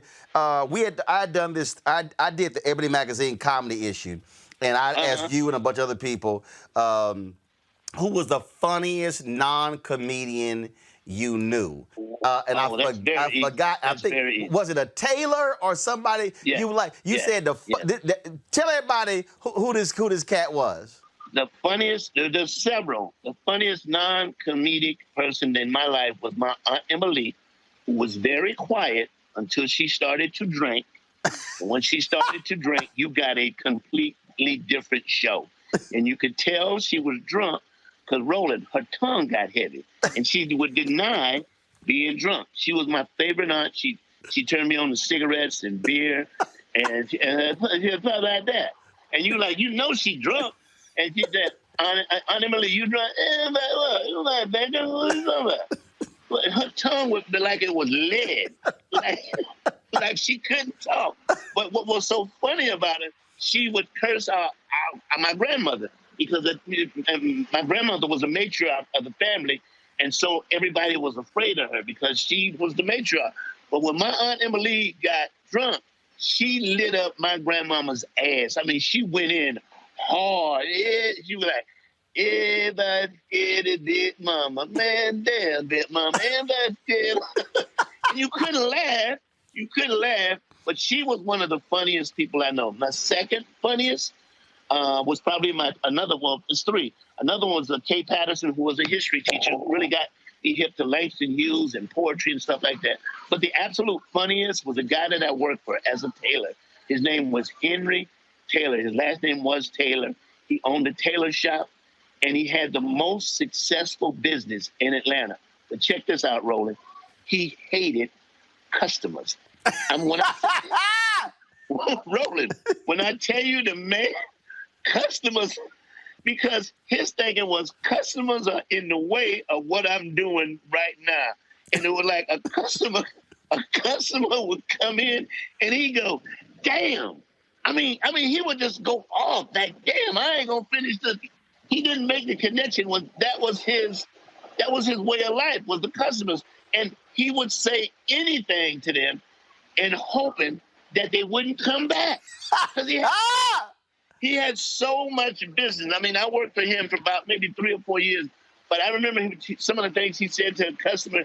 There was a large lady that came in that was getting a pair of pants fit, and he literally said, you need to keep your big ass still so I can mark these pants. Didn't care. He would mess up a product, like he would clean clothes, like he shrunk a guy's suede jacket, and his argument was, you shouldn't have brought it to me. He said that to the customer. He was like, you shouldn't have brought it to me. But the classic was what he said to me. I had been working for him for about almost 2 years, Roland. And we never had a day off, meaning we worked 6 days a week. And I said, hey, man, I've been here quite a while. I wonder if I could have a day off. And he said, without missing a beat, he said, a day off? He said, nigga, when you came in here, you had them all off. I mean,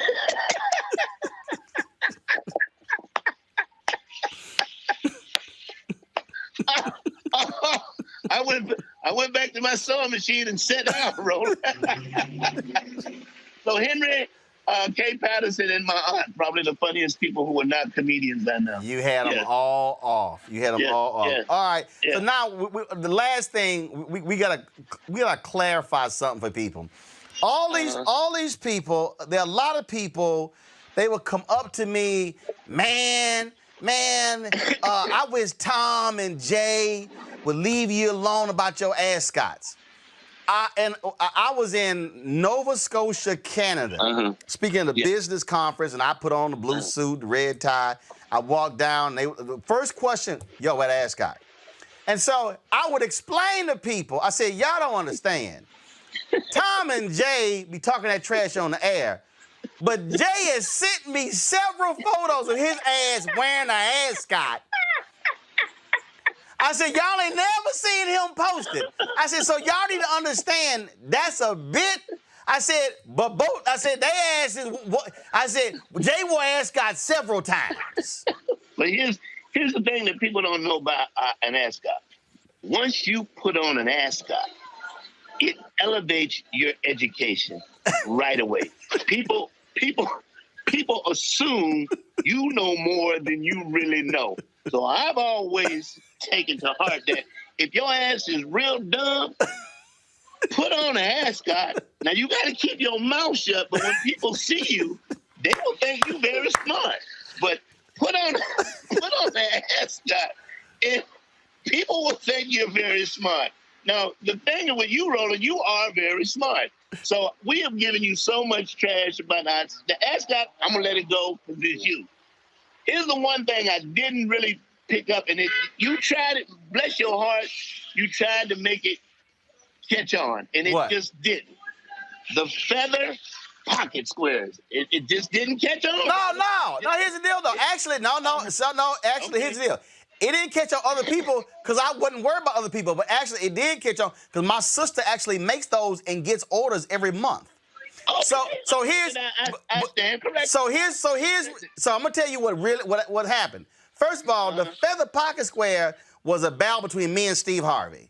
We would have these pocket square battles at Essence every year.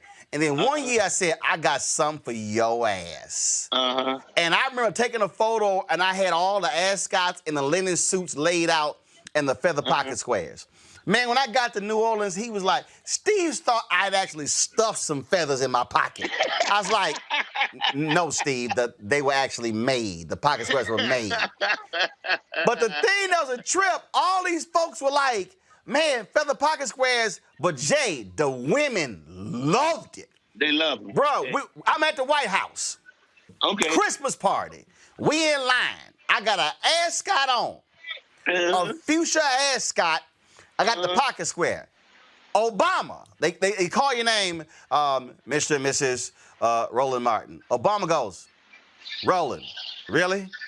First the ascot, now the feather pocket square? He goes, really? Feathers? Now, mind you, Jay, while he talking, Michelle Obama is over here playing with the feather pocket square. There you go. And I turn to him, and I go, hold up, I turn to him and I go, see, this ain't for you. He was like, man, come on, take this photo. So that's the deal. Women love the feather pocket square. It's a winner. It's a winner. Now, my last question to you. Are you using chicken feathers, or do you not ever use chicken feathers? No, chicken feathers are not being used. No. Well, you have in as much chicken as we eat, Roland. you're really being disrespectful. I mean, this is just my opinion. You're really being disrespectful of not using chicken feathers. Well, I will let my sister know, and I'll keep that in mind. Okay, I'll keep that in mind. Jay Anthony Brown, always a pleasure. Yo, man, you got a Cash App or anything? I got my hot sauce. Go to hotternthemofo.com to check out my hot sauce. Please order some, and please check out our online show hosted by my good friend, Mr. Ross Allen. It's called I Got a Gadget. Send us a gadget that you have. If we use it, we'll send you a T-shirt. Now, the sizes are only medium, large, extra large, and 3X. If your ass is bigger than that, give it to a friend, okay? Give it to a friend or lose some damn weight. There you go. Thank you, man. Jay, I appreciate it, man. Thanks a lot.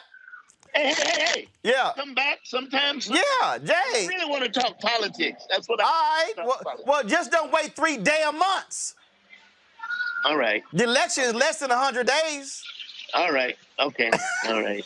All right, we'll do it. All right, Jay, appreciate it. All right, y'all. See, this is why y'all got to support Roland Martin Unfiltered. You never know what in the heck we going to have on this show, the kind of conversations we going to have. I hope y'all enjoyed that. That's why we do Wild Out Wednesday, an opportunity for us to be able to have a little fun with our guest, Jay Anthony Brown. That boy a fool, y'all. I'm telling you.